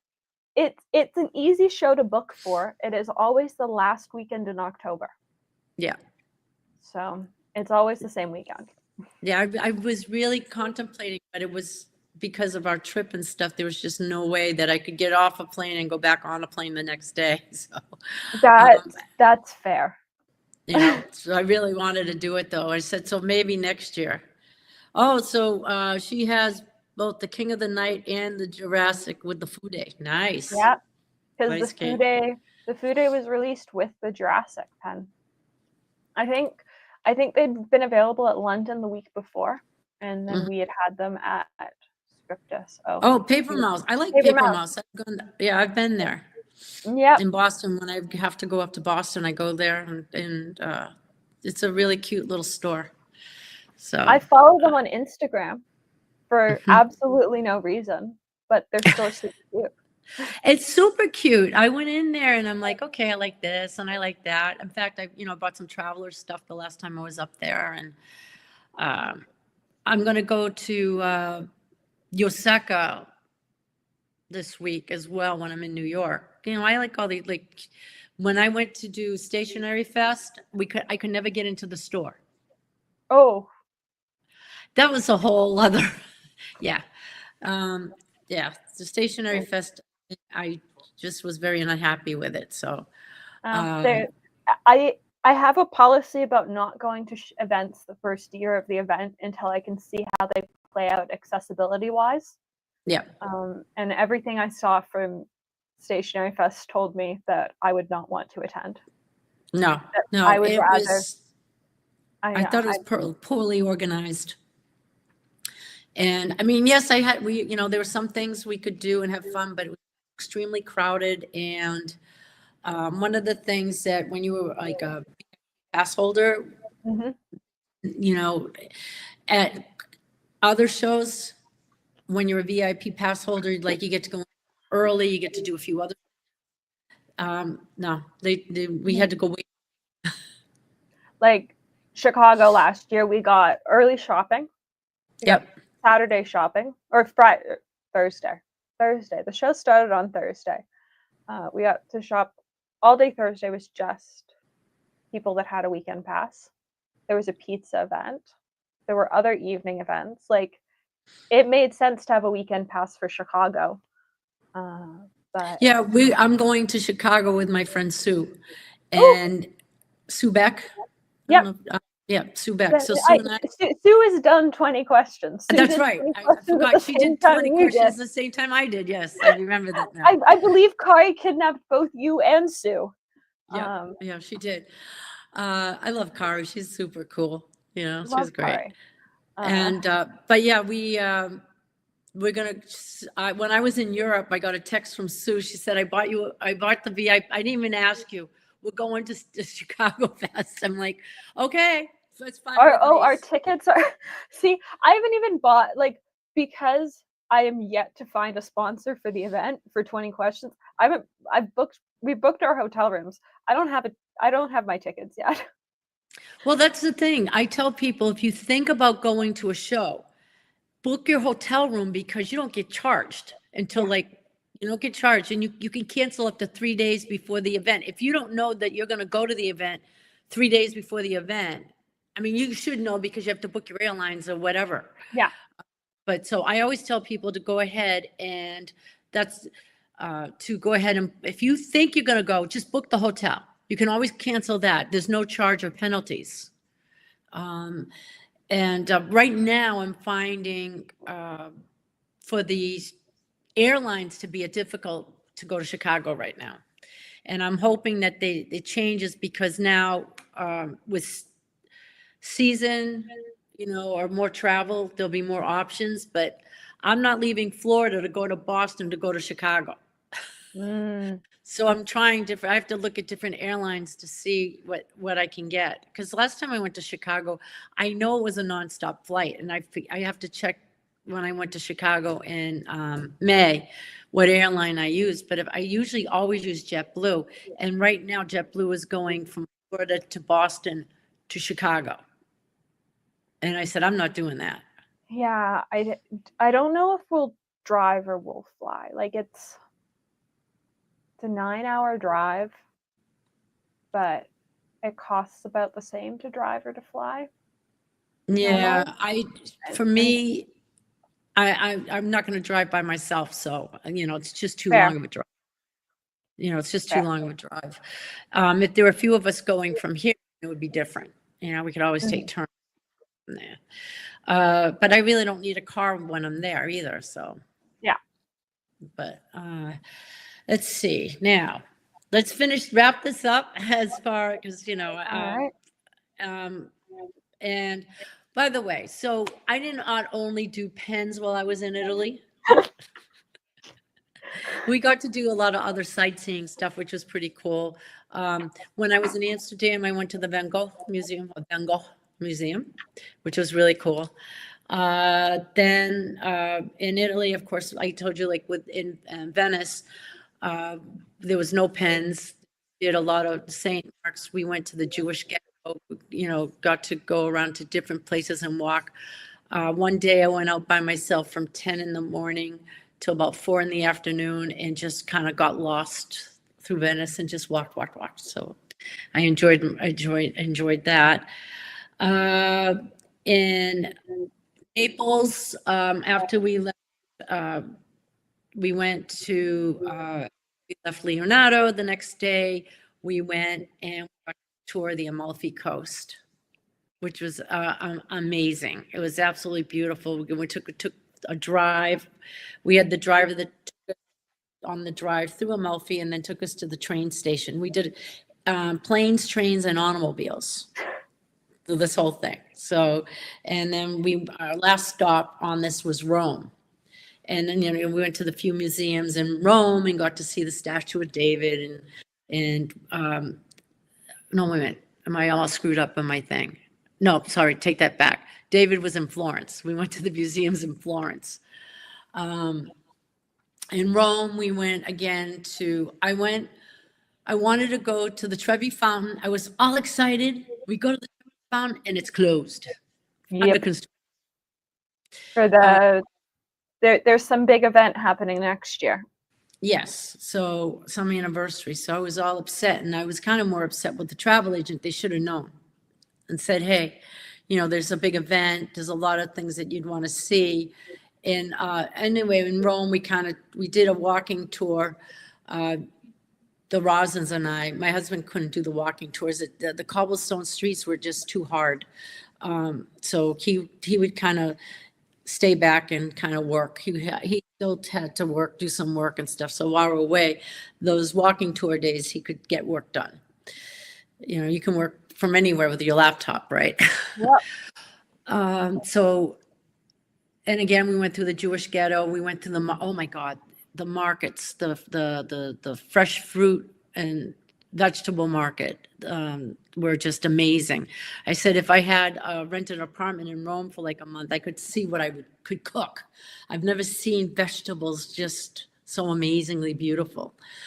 And then we, took off and we went to the Spanish Steps, and I said, okay, I'm here. I can see them. I'm not walking. But it was, and just the old world square and stuff. We did go to 2 retailers in Rome. Okay. Okay, so one of them was Novelli. Our friends, the Rosas, know they've been in contact with people for over 15 years or so or more. And so we got introduced to them, very lovely. So there's Novelli. And then we went to Stilografica Cassani. Cassani, they just celebrated their 100th anniversary of having the store. And the store is in the same location that his grandfather started way back when. Grandfather or great grandfather? It's 100 years. They just celebrated, and they came out with their 100th anniversary pen in a collaboration with Delta. And look at that. Look at that back. I love the feet on this pen. You know, and it's beautiful. This is ebonite body. Wait a minute. Yeah, ebonite, I believe. Yes, and it's just absolutely beautiful. I haven't decided what I'm making with this yet. So, it's really nice. I think I got a broad nib. This one has a broad. So many choices. There are, because you've got all those like colors that you could match to like the middle section. Exactly. It's not just plain. I would have probably, I would probably pick something that's in that middle section rather than the cap.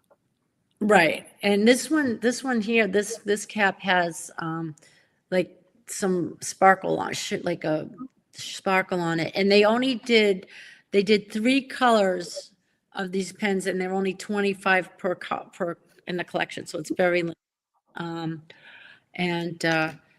then after Rome, we did go to Prague for a few days to visit another friend who happens to be the conductor of the Prague Symphony Orchestra. And how we met with him was basically vintage Mont. He restores vintage Mont Blancs in his spare time. Oh, okay. Any chance he wants to do 20 questions?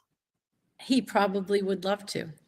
Can you put me in touch? I will ask him. I will ask him. I appreciate it. Because he is so interesting. He is amazing. I think he's wonderful. We had the best time with him. He took us to this place in Prague in this tower. The restaurant was way up and we could overlook the city at night. And we had the best time. It was just beautiful to see Prague at night. I went out myself. Peter and I took a car tour in a 1920s car that had no, it's all open. Yeah, I saw you posted a picture of that on Instagram. Yeah. And so for 2 hours, we were driven around Prague, and it was great for him because he got to enjoy seeing Prague that way. And it was so funny because the driver was English driver explaining things. And I'm really good with accents, and so isn't Peter. And he was saying, "Oh, I want to take you to see the dancing cows." I'm like, "Okay, great. We like unusual art." And he meant the dancing house, and which is an architectural. It's a building that was made after Ginger Rogers and Fred Astaire, and it's called the Dancing House. Oh, okay. Okay. And I'm like, I was like, is he saying dancing cows? Because we're in the back and it's a speaker, and we both thought he was talking about these dancing. So yes, a little bit, but we thought it was funny. We were like laughing, and I said, "Oh my God, I thought you said something else," but it was really, Prague is amazing, and I want to go back and spend more time there. I went down and walked through the old square, and it's just so worldly and pristine, which is beautiful. And then after that, we came home. So we 3 weeks away, and it went by really quickly. It was kind of sad that it was over. But and I did buy a pen in Prague, but it's too far for me to get. I went into it. You're gonna laugh. I bought a Lamy Safari in Prague that says "I love Prague." Okay, so I did buy a pen in Prague. You bought a pen in Prague. Yep, I did. I bought a pen in Prague. Mm-hmm. I thought it was too funny. Peter's like, oh, because I went out for a walk and I said, I bought a pen. He said, you bought a pen? What did you? I said, yeah, look, I bought a lot of stuff. There was one pen store. They had, it was like an art stationery store, and they had fountain pens in there. They Yep. had some Monty and Waterman, and it was a cute art store. And they had some, and I saw it. It said, I love Prague. So yes, I bought that. But yeah, so that is our adventure of our European trip, European vacation. Peter said, I really would have enjoyed, yeah, you got it up the building. It was really cool. It was interesting. I thought it was interesting. It's like I showed a picture of it on Instagram, and a friend of mine's, oh, the dancing house. She's been there, so yeah. Oh, okay. Yeah, the dancing house, and the astronomical clock, in the center, the town, and then walk. I did a lot of walking around. I actually went into the Mont Blanc store there, so I did go into Mont Blanc, and it was a beautiful boutique. But I'm not buying them. I'll buy Mont Blancs here. Yeah. I have a friend in the Canadian fountain pen group who does visit Mont Blanc stores in other countries, because unlike here, they tend to stock a lot of the limited edition inks for a very long time after the collections have been released. That's what I did look for, but they didn't have any. They were all out. She, I think it was last year, ended up getting like 4 inks on one of her European trips that had been like sold out here for like 18 months. And I was like, oh, at Stilografica Corsani, they also sell Mont Blancs in his store. So he has a whole big Mont Blanc. I mean, his store is tiny. Okay, tiny. It looks so much bigger on his when he does his YouTubes. It looks bigger than what it is. It's sometime when you come to Canada, I'll have to take you to the Toronto Pen Shop, because Nelmar, that storefront is maybe the size of, maybe a little bit bigger than the like room I'm sitting in to film this, and it is packed floor to ceiling. Yeah, that's the same thing with the Corsani. So Peter was looking at, he's always looking for different Mont Blanc ball points, roller balls, ink cartridges, and even inks. We're, like you said, always looking for that. Yeah. So I look in the thing, and I'm really good. So in my little eye, I spot a box of cartridges that said Corn Poppy Red. I know, can't get that anywhere. Nope. So I said, do you have any more? And then I flipped through, because I could tell the boxes were a different color. And I said, is that Corn Poppy Red? And sure enough, it was. But he was able to get, Peter was able to get a lot of the other things that he's looking for some of our other pens. But he likes color, and so he was looking for the different colors in the ballpoints and roller balls. Anything other than Disney yellow, because that was the color they ever did. I don't know if you ever saw it. I did see Disney yellow. My thing with yellows is, like, if the only time I like them, and I would like a bottle of Disney yellow purely because, like, if you're mixing your own ink colors, a true yellow can be really useful. It's useless for anything else. But a true yellow, like if you're trying to alter an ink color, you sort of need like a cyan, a magenta, and a yellow. Yeah. Well, also another thing that they're good for is we do the pen and ink challenges. And sometimes I try to get a little creative, and I may try to draw, which I'm not an artist by any means. I kind of trace and stuff. And but sometimes it's good to have as an accent color, or use it to paint with. Yeah. So I painted with a lot of my fountain pen inks. Oh, I do the same thing. On the note of vintage Mont Blanc rollerballs and ballpoints, Toronto Pen Shop, who I bought my lovely pen from that you helped with, does have some vintage Mont Blanc rollerballs and ballpoints. Okay. They I could aren't. see, I could see myself going to Toronto. Of course, it'll probably be after the winter though. Yeah, they aren't on the website. None of the consignment stuff he has currently is on the website. So you have to call about it. But they do have some consignment currently. Very cool. Yeah, I would love to see that. I have friends that live in Toronto as well. And then now, are you in Toronto or just outside of Toronto? It's complicated, Claire.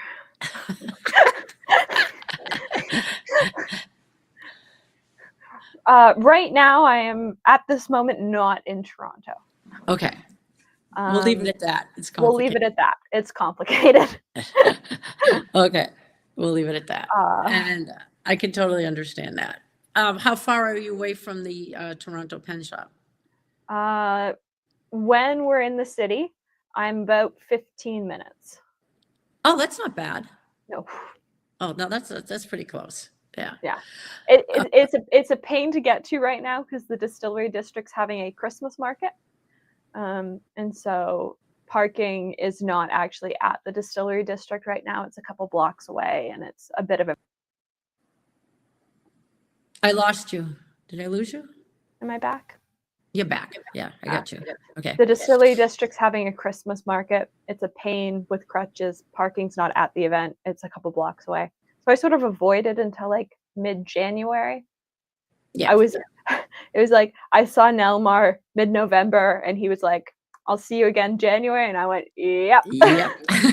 Like No, I listened to my girlfriend Simone, who's my photography partner as well. She comes to Florida for the winter time. Yeah. And and she lives in Toronto. I've gone to visit her there. And she I lost my train of thought. So anyway, so I will go visit her probably because she'll be here in the winter. So after the winter, when they go back, I'm going to try to go to Toronto again to visit there. And but yeah, she tells me all the time how parking can be a bitch. Basically, it's terrible. And yeah, she's always complaining when she has to go downtown. Yeah, I said, but when you live in the city, sometimes that's the way it is too with traffic and everything.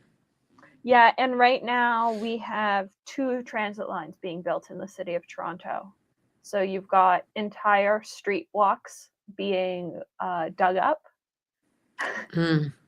And all of our bike lanes are being ripped out because apparently we don't need bike lanes in the city of Toronto. Really? When we were in Amsterdam, I couldn't get over the amount of bikes, people bicycles. They don't want people driving cars. I couldn't get over how many people are on bikes. They were like every. Toronto's an interesting place to live. Let's leave it at that. Okay. Oh, when I was in Amsterdam too, I went to, we were, of course, went to Appelboom, and then we decided after we went to the Van Gogh Museum, we went to P.W. Ackerman's. I didn't know that there were 2 Ackermans. So at P.W. Ackerman, you cannot get Ackerman inks. I don't know. I think there was a split somewhere. So, but doesn't P.W. Ackerman carry Ackerman inks? No, it's Ackerman that carries Ackerman inks. There's a different, yeah. There was no. I didn't see any Ackerman inks there. So whatever. I can't get them here anyways. It doesn't matter to me. No, and you mean how about Stephen Brown? Can he get them for you? No. Real, I can't even get Stevens ink. Like no Canadian shop carries Stevens ink. So I can't even get his ink in Canada. Mm. So And then next forget time, it getting it from like Atlas yeah, or somewhere. the Atlas doesn't carry it either. No? Like the next, I think Van Ness has it. So the next, really, the next time I'm in the States for a US pen show, I just need to make an order to somebody's house so that they can bring me whatever I need that I can't get here. Which is Right. basically what I do with Atlas, is that I ordered what I thought was an 8-month supply of cola ring dippers last time I was there, because you can't get them in Canada anymore. Mm-hmm. And What are they? I'm sorry. The what? Oh, the color rings. yeah, Yeah. you can't get them in Canada anymore. And That's so when I weird. was in Atlas in August, I bought what I hoped was an 8-month supply of them, because it's like, what else am I supposed to do? So you do both. You have it on the rings and then you do it in Yep, your Rolodex. yep. Well, because the Rolodex came with paper in it already. Yeah. And so I have a set of the Cola Ring Rolodex cards.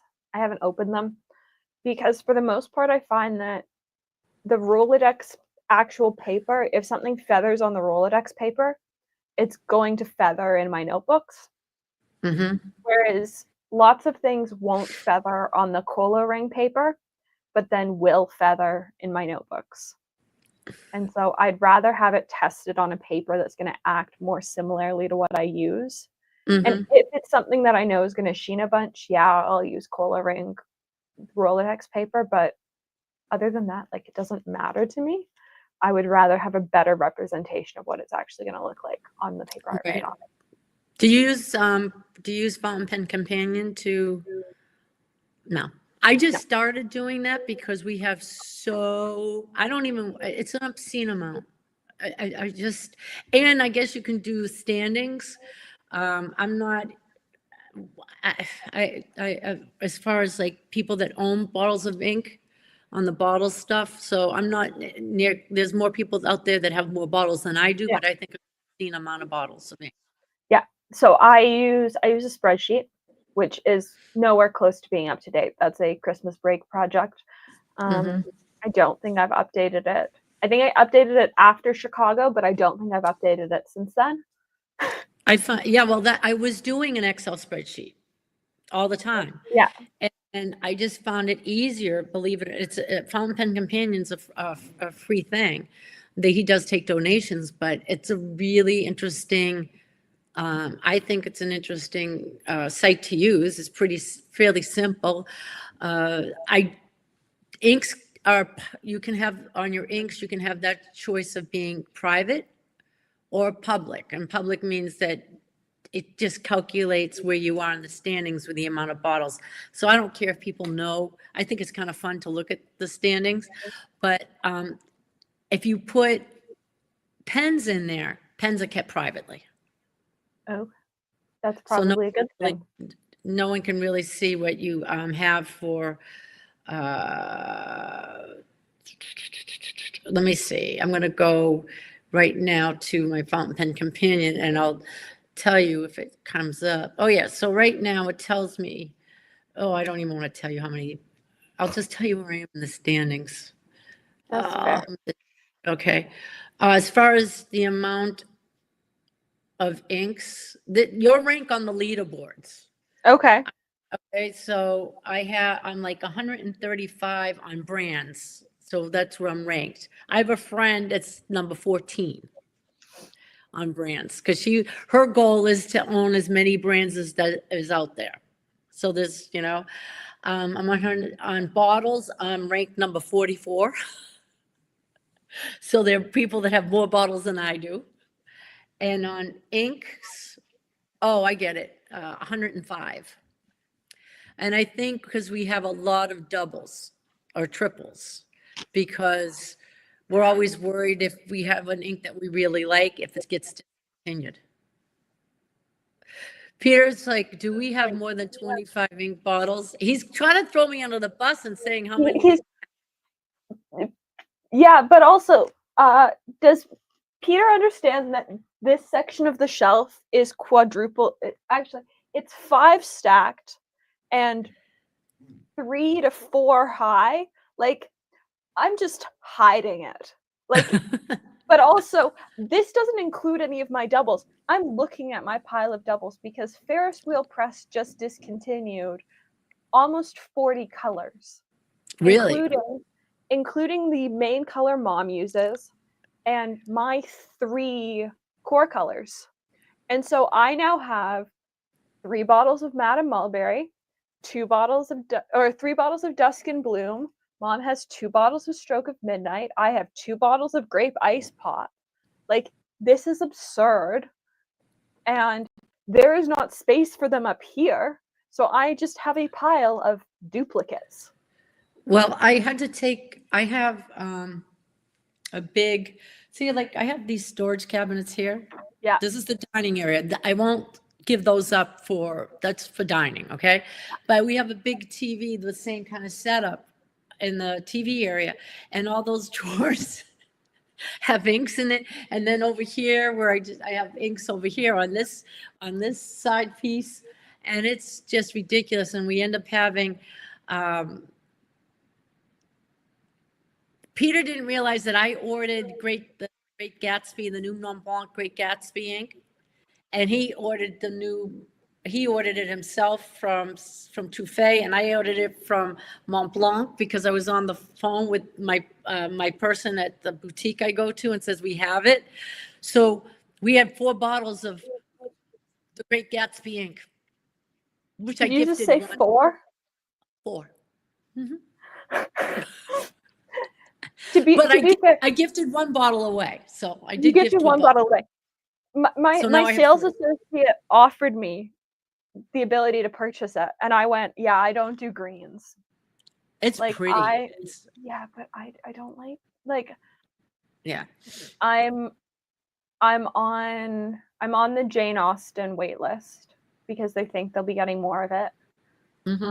I've been waiting for Toffee Brown to come back in stock now for probably 8 months. I am convinced they have discontinued the color because Yeah, we have some of that. But yeah, it's absolutely, I can tell you, see, that's why, and as soon as I swatch the ink, it's easy for me to sit here and plug it into Fountain Pen Companion.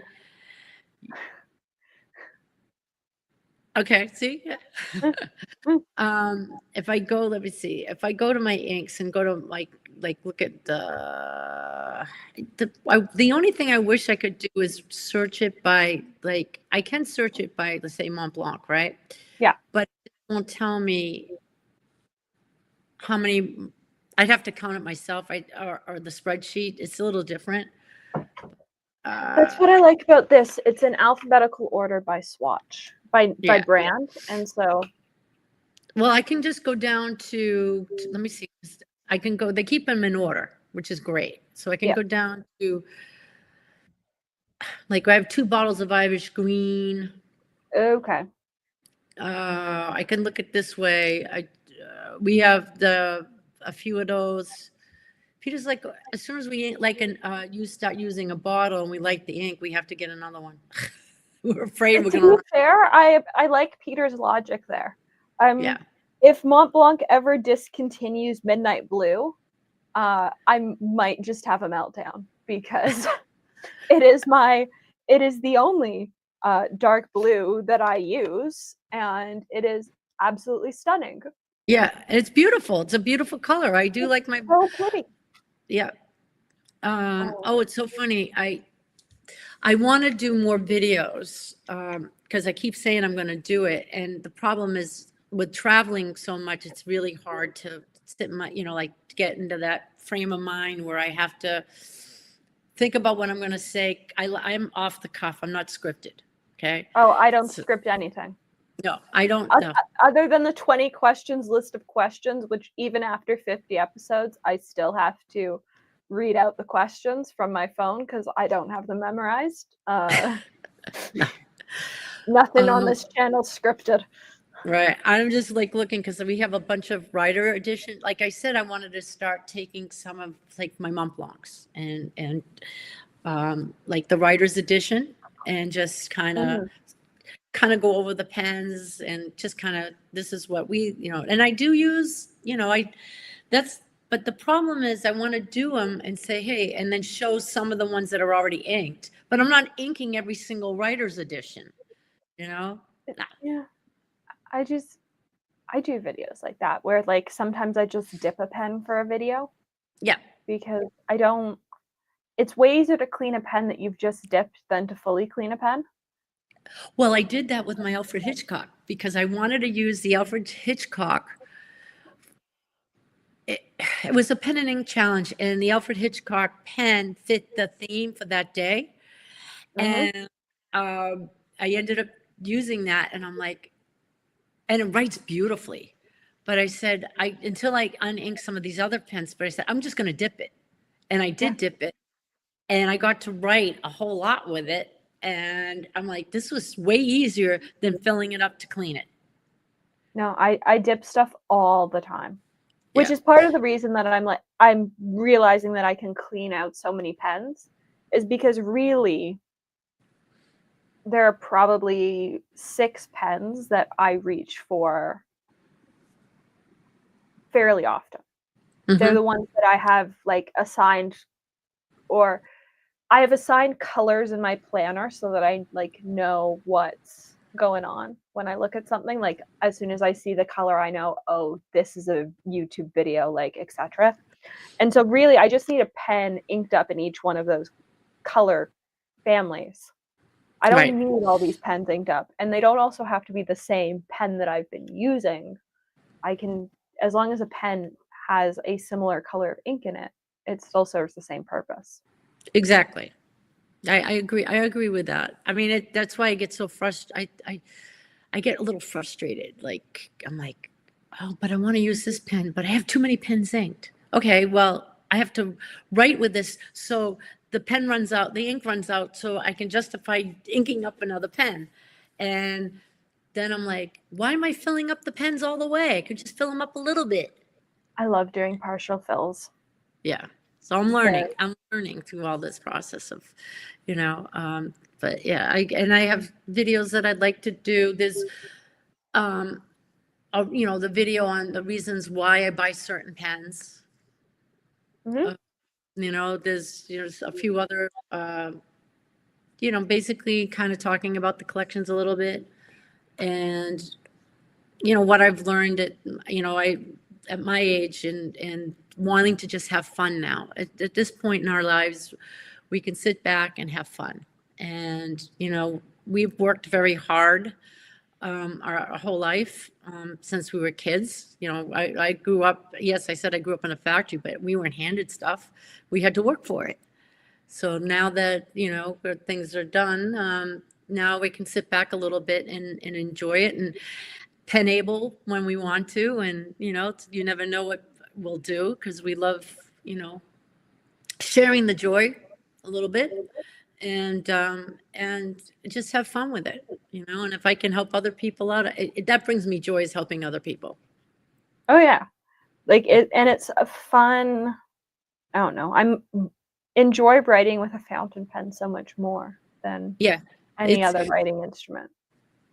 because you have to take your time. It's what I noticed when I grab my pen and I'm wanting to write fast and it's like, okay, this list got crap, but or I'm like, why is my pen skipping? Or why is my this skipping? And I know it's because I'm not taking my time. I'm not holding it the way I should hold it because I'm trying to do something really fast. Yeah. With a fun pen, it makes you slow down and really, you can really take your time and think about what you want to write and enjoy that, like Scribo, feel the writing, you know? And I really believe in that. It's really enjoying the writing, really sitting down and people like, we gave my nephew a pen for his 15th birthday.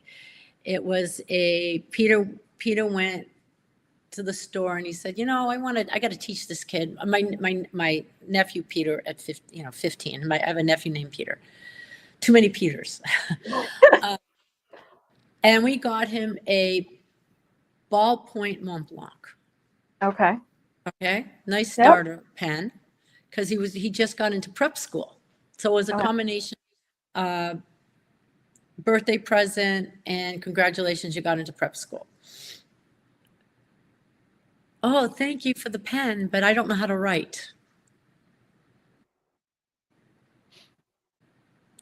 That's because they don't teach handwriting at school. They don't teach writing in school. Everybody's too busy like this. And during COVID, the kids were like learning their iPads or laptops and stuff. So everything's a keyboard. Yeah. And I'm so happy that they're starting to enforce that they bring back writing or handwriting back to school, because I mean, you still have to sign papers. Yeah. And if you don't know how to write your name, I mean, so anyway, and it's so funny because my niece, who's older, loves fountain pens and writes with them. And her brother. We're just saying he's just a boy. But yeah, like I was in the last, I think I was in the last year of cursive being taught in elementary school in Canada or in Ontario, and they've only just brought it back. Like there was, I think, probably a 15-year gap where they weren't teaching it, and then they went, oh, this is actually a problem, we need to bring it back, and they've brought it back within the last like 2 or 3 years. Yeah, I think that it needs to be back. And like proper print again, because I think I was like 7 and 8 when those lessons started in school. Like, this is how you do your cursive letters. And like my cursive, I got the Esterbrook package. Like my cursive capitals do not look that nice. I'm going, that's how you're supposed to flourish a B properly. My B's don't look like that. My B's have never looked like that, because I had 2 years of cursive, and then cursive no longer existed in schools. Right. I took some, I can remember before my daughter was born, so with like 34, she would have been 34 this in November.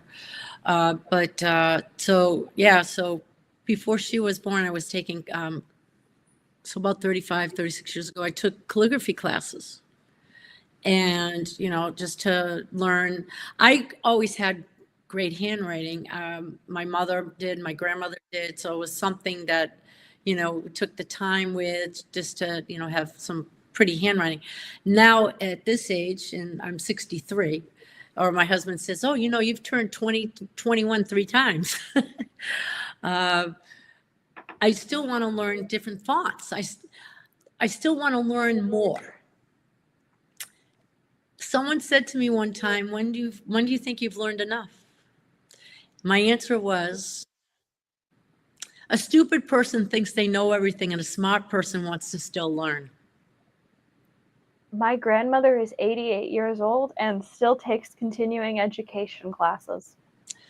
God bless her. That's wonderful, because you know why?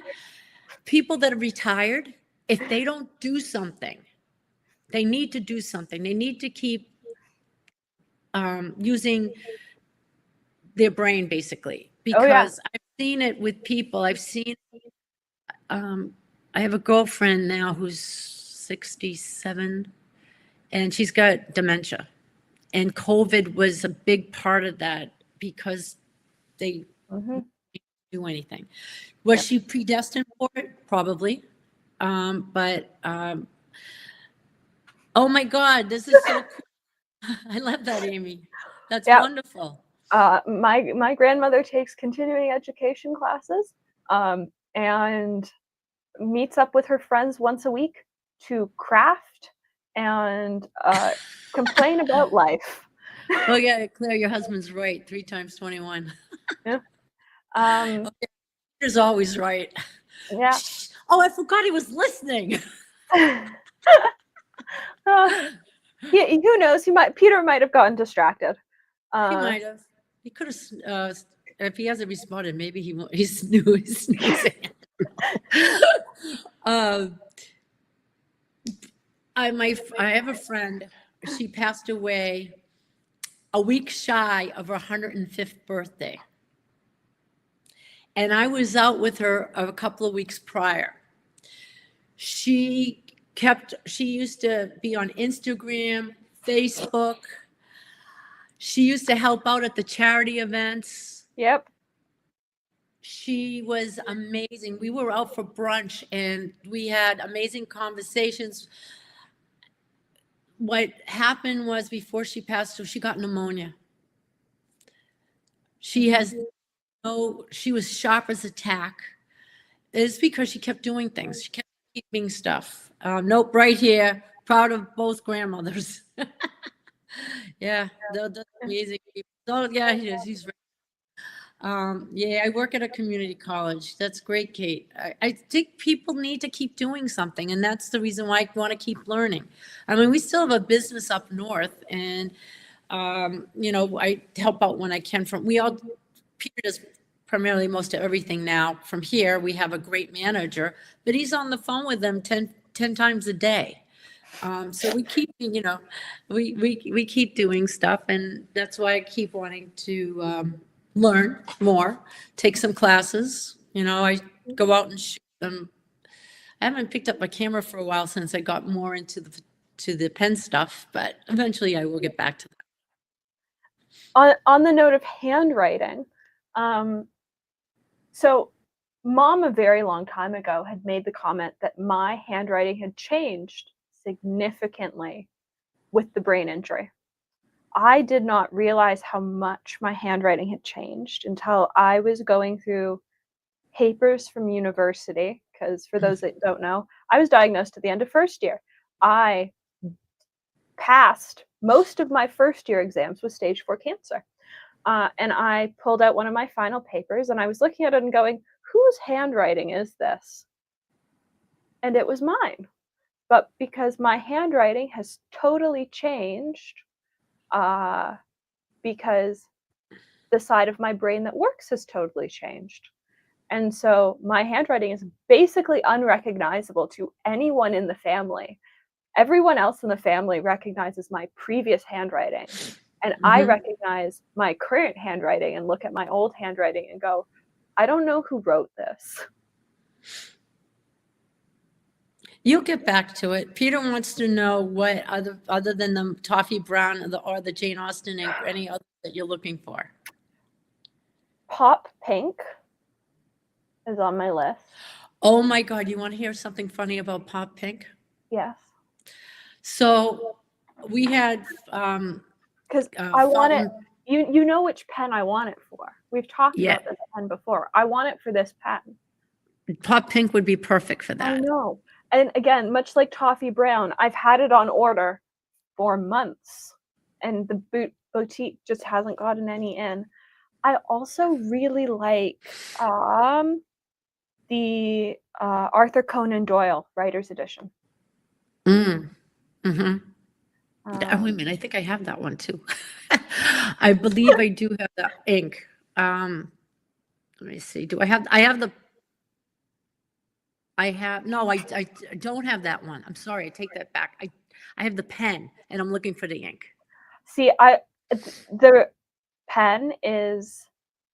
I love The Lost World is one of my favorite books, and I love the little dinosaur. Do you have the dinosaur version in the magnifying glass on the clip, or the other version? No, I have Baker Street. Okay. I think I'm gonna look at the pen now. there are two versions. There's no, I have.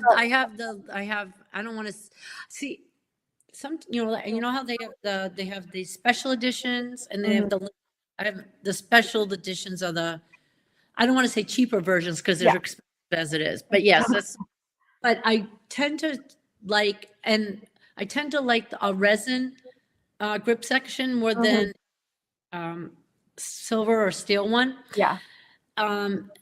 But I do have some of Mont Blancs that have that, like, the Jane Austen and stuff.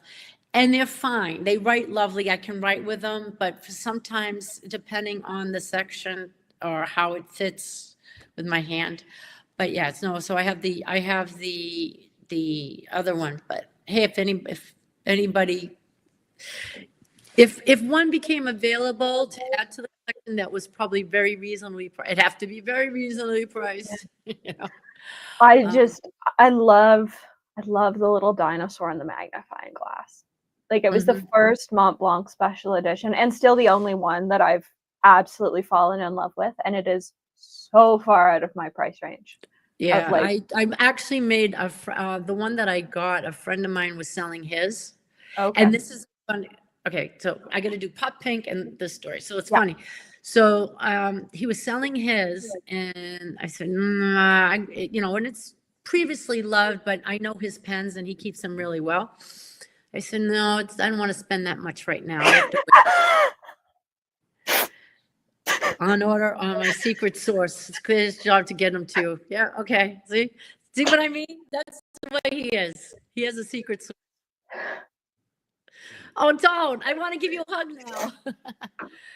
So, Like, Joe. that's Oh like no, my you. pen budget for 3 months. Oh well, no. He has a we have a secret source. So Oh, like, that is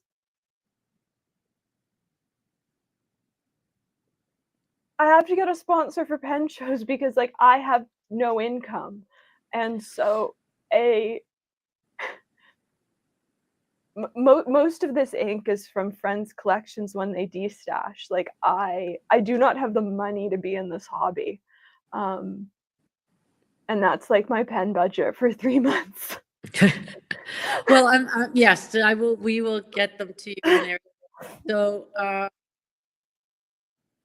the pop. Okay, so I made a deal with a friend of mine. I paid for the pen, and he discounted it a little bit from what he wanted because I told him I would help him out, help him and stay at his stand at the Baltimore Pen Show. So I sold my soul for a pen. No, actually, I'd be happy to do it. So it's fine. For me, it's fine. I like my friend. And so that's how I got that one. But sometimes, you like to make make a little bit of deal. But I'm happy that, Gold Spot sent you the pen as well, or as sponsoring you with pens. And I think you're well deserving of it. When I met you in Chicago, I just was so in awe of you that it does our heart, so yes, enjoy. I'll send you the bundle when they come in. Okay. Pop pink. Hot I pink. tried my friend AJ's pop pink in a pen, and I'm like, oh wow, I really like this pink. I didn't think I'd like it because, I wasn't sure how it was going to be. So I said, okay, now I'm on the hunt for pop pink. So the Mont Blanc boutique in Aventuras, according to the website, they had it there. So I called the web store, and the salesperson said, I said, listen, do you have a bottle of the Mont Blanc Pop Pink? Her answer to me was, what color is that? I'm like, pink. What do you think?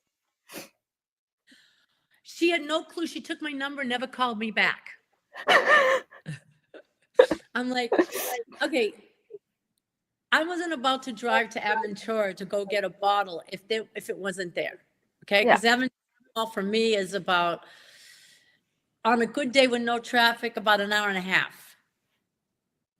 And I wasn't about to do it. I could take the train though. There's a train that goes there now, so I could have gotten on the train, and that's much quicker. Honestly, I'm always up for a train ride. Like, I love the train. I just took the train to Orlando to visit my nieces. So I had them pick me up at the train station. I got to spend a couple of lovely days with them, and because they work at Disney, we stayed in Disney, and we went over to the mall there, which is great. And I didn't go into the Mont Blanc store there because last time I went there, the guy keeps sending me now emails. Oh, I got this and I got that, and I'm like, oh, text messages. But anyway, Yeah, so that's the Pop Pink story. So yeah, and then the Conan Doyle story I told you. I love Sherlock Holmes stuff. I love anything mystery. I'm a big mystery buff. I love Sherlock Holmes. I already loved Sherlock Holmes. I fell more in love with Sherlock Holmes with I don't know if you ever watched it, Elementary, the TV show. Oh my God, yes. Yes, did. I was so far too young to be watching Elementary when it was live on TV. Like looking back, I should not have been watching it when it was on TV. But I adored Elementary. Yeah. And Now they're coming out with a new one. I just I saw know. an advertisement for it called Watson. I know. I love anything. I love all mystery stuff. So especially British TV, they have some really cool shows. I do. Yeah. We Yeah. are big fans of PBS in this household. So yep, same here. Been for a Same very here. long Watch a time. lot of PBS. Yeah. So watch a lot of PBS. It's great. Anyway, I can't believe we've been talking for 2.5 hours. Neither can I. The fact that it is after 1 p.m. now is shocking. The fact that there I are still know. people watching us after 2.5 hours of us chatting maybe means we should do this more often. I would love to. I would love to. Hey, a question for you. Yeah. I will find out from my friend Deb if he would be willing to do your 20 pen question. Yeah. He's an interesting fellow. He used as a teenager, he would used to work for Mont Blanc in India. Okay. And that's how he paid through university. And then he said he continued it, and now he just does it as because he has a real job. And I said, well, what do you do? He said, I'm into music. He really didn't want, he wasn't telling me what he did. I said, I love music. I even sing. I've actually recorded a couple of songs on the local radio station, play some of my songs. I should have kept my mouth shut. I really should have kept my mouth shut. I tease about that because he said, I finally got it out. He went to working for Mont Blanc and repairing pens, and he's certified from Mont Blanc to certify vintage pens. Okay. He went to the Conservatory of Music in Italy, the Conservatory of Music in Prague, and now he's a conductor of the Prague Symphony Orchestra.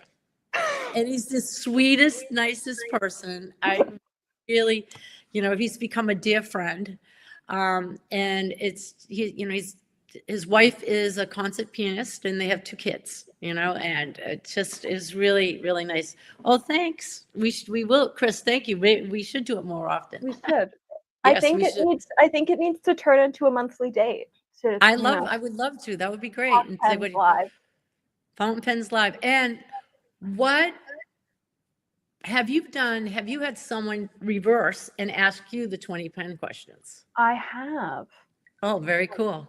I have.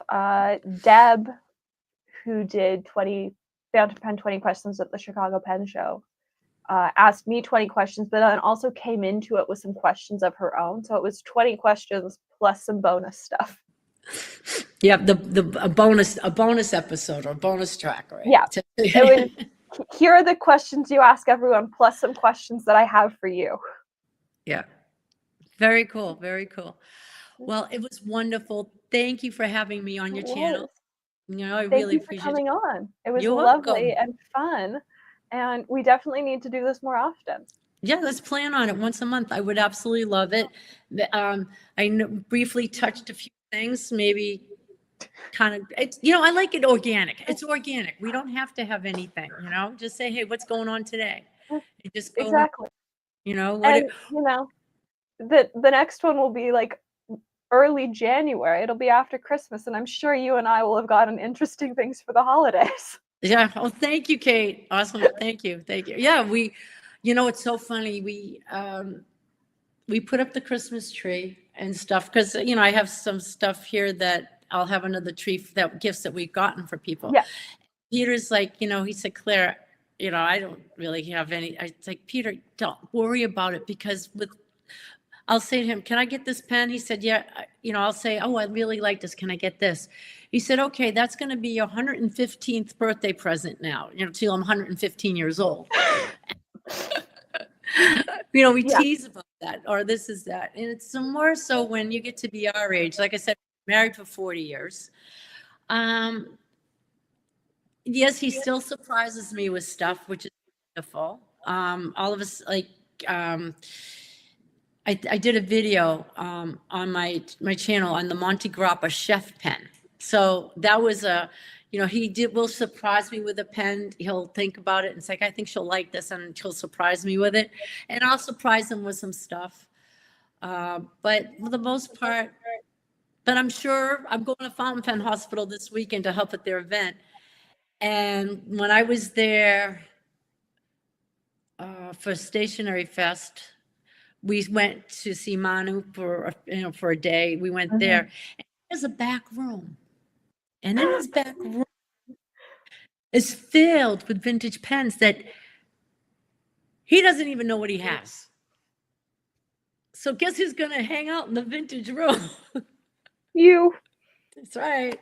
In fact, it was for Peter's 65th birthday. I was in the back room. I see this Cartier pen, which Cartier does not do fountain pens anymore. No, they do not. But were the Cartier pens just relabeled Mont Blancs? No. Okay. I don't think so. I'm pretty sure they were. Really? Oh, maybe. I don't know. That would be a question for Peter. He would know that one. At least one of the luxury brands, they're just Mont Blancs that have been repackaged for the brand. Yeah. Well, this one was the Cartier Santos because it looks like my watch. Okay. And I know that he has like sometimes because it was special, and I said, okay. And I said, what's going to be my, like we talk about it, do a little haggling. I said, okay. Because it was his 65th birthday. So I got him something special. And so I got home from New York, and that was the time. It was the DC pen show. Yes, Mont Blanc made the Cartier pens we own. They make the pens, but they're saying Cartier. Yeah, they make the pens. Makes them. But now they're going to they were Cartier stones on them, if I remember correctly. Yeah. But Mont Blanc did the nibs and everything. Yep. So this is interesting because there's a lot of pens that are made in factories for, say, Mont Blanc or vice versa, or other pen companies. So interesting. There's a lot of relabeling in the pen world. Yes. I got Mama Rollerball. Yeah, they're great pens. They're wonderful. So the DC Pen Show was when they had the tornadoes and the rains, the hurricane weather, interfering with a lot of plane flights. Yep. DC got over on a Monday. Peter was supposed to fly out with Suzette and other friends to come back to Florida, and their flights got canceled. Okay. I was going to New York with Sue back to go to Stationery Fest. We did. I said, I can't go, leaving my husband, and he just said, go, I'll be fine. He said, Susan, there were people there. He was fine. I said, okay. So Sue and I got on the train and we went to New York for Stationery Fest. Peter he thought he was on a flight. Long story short, we live in Palm Beach area. Okay. We fly into West Palm. He could finally get on a flight Thursday night that flew into Orlando, 2.5 hours north of us. Luckily, my brother was in Orlando visiting his daughters, and he picked up my husband to bring him home Friday morning. I was leaving New York Friday now to come back from Stationery Fest, and my flight got canceled. Peter's birthday's the next day. He didn't know that I had a surprise party at the restaurant for him for his 65th birthday. I'm panicking. I'm not going to be able to get back. I saw you posted pictures of this. Yes. Yeah. So anyway, and I finally get in. I finally get home with, on Friday night, very late, because I was able to get on another flight out of New York, luckily. Yeah.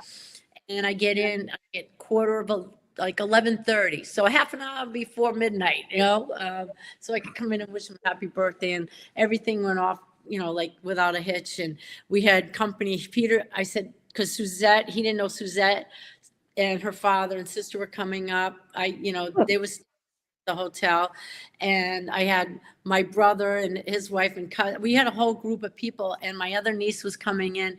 So we had like 13 people at a dinner that I don't know if I was going to make. Like, I could enjoy your birthday via FaceTime, right?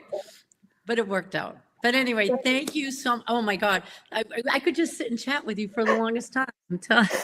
Which honestly isn't that different from Chicago. Yeah, I mean, Chicago was busy. It was fun. Chicago is 4 days, and most of those 4 days, like if you're not actively like talking to people and buying pens, you're sitting at a table visiting with people, like, and sharing your pens and sharing pens. My first interaction with you was you sitting down at a table across from me and handing me a Mont Blanc Bohème, and that was the first time I'd ever touched a Mont Blanc pen. Which really, I'm still on the lookout. I have 3 Bohèmes. I figured that's fine with my collection because they're not made anymore. No, there is one Bohème that I would love to own, but it's a hunt. It's a hunt. I am on the hunt for a Bohème. They are my favorite Mont Blanc pen. They're so cute. They write beautifully, and they're perfect. And believe it or not, the size of it doesn't. I'm fine. The size is great for me because you can post that. I don't post my pens, but that one is fine to post. You have to post. You don't have to, but you pretty much have to. Looking for is the one that has purple leather in the body, because I love purple. So if I was ever to get another my last Bohème would be that if I ever find it. Yeah, I do love a good pocket pen, and there's something so nice about a Bohème. Yeah, it's really kind of cool. I could probably use my medium Bohèmes on a Hobonichi. Should be fine. Yeah. Well, have you tested? I know there's been big issues with the Hobonichi paper this year. Lip Gloss and Lattes had like half of her pages totally bled through.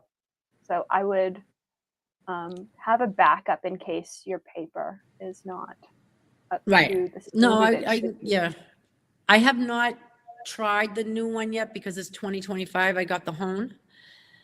I'm going to try to do it this time. Normally I get the days free one because I don't like to be, but I said, well, you know what? I don't have to use it the way I could just, even if I ink swatch on them, whatever, but I want to get in the habit of writing something every single day because it's good to do that. Sometimes when something's bothering you or whatever it is, it's just helpful to write it down, to get it out, to get it out. And so, yeah. So, I mean, I'm sure the Bohème is made to post. They have a thread that allows them to screw on the back of the pen. Yes, I know that. But you can kind of do it, but I prefer having that one posted because other than that, it'd be just too small. Like the Kaweco I post. Yeah, I post my Kawecos. I post my. I don't know if you got one of these ridiculous things from Kirk at Chicago. Yes, I got one. This is unusable, not posted. But really, I have it because it's a novelty thing, right? Mine is inked though. I have mine inked with a dark gray, so it's actually practical. But yeah, it is. It's small enough that I can like zip it into my wallet, and so it's just become really my like every day. It's in my wallet pen, and it's a fine nib. It's not bad at all. No, because again, it's a Kirk Spear pen. They're all tuned. It's a lovely nib on a ridiculous pen. I think so. It's kind of funny. It is kind of funny. Okay, I'm gonna finally say goodbye because we gotta go. Yes, it's been nearly 3 hours. I think it's the longest live ever, right? Yeah, I don't know I don't know that I've done a live longer than this on my channel. I just could talk to you forever. But anyway, thank you so much, Alexandra. And I will be chatting with you, and send me your address. I will. Text it to me. Okay. I will. Thank you. Bye. Thank you, Bye-bye. Peter. You're welcome. See you later. Bye-bye. Bye. Bye. Thank you, everybody, for watching.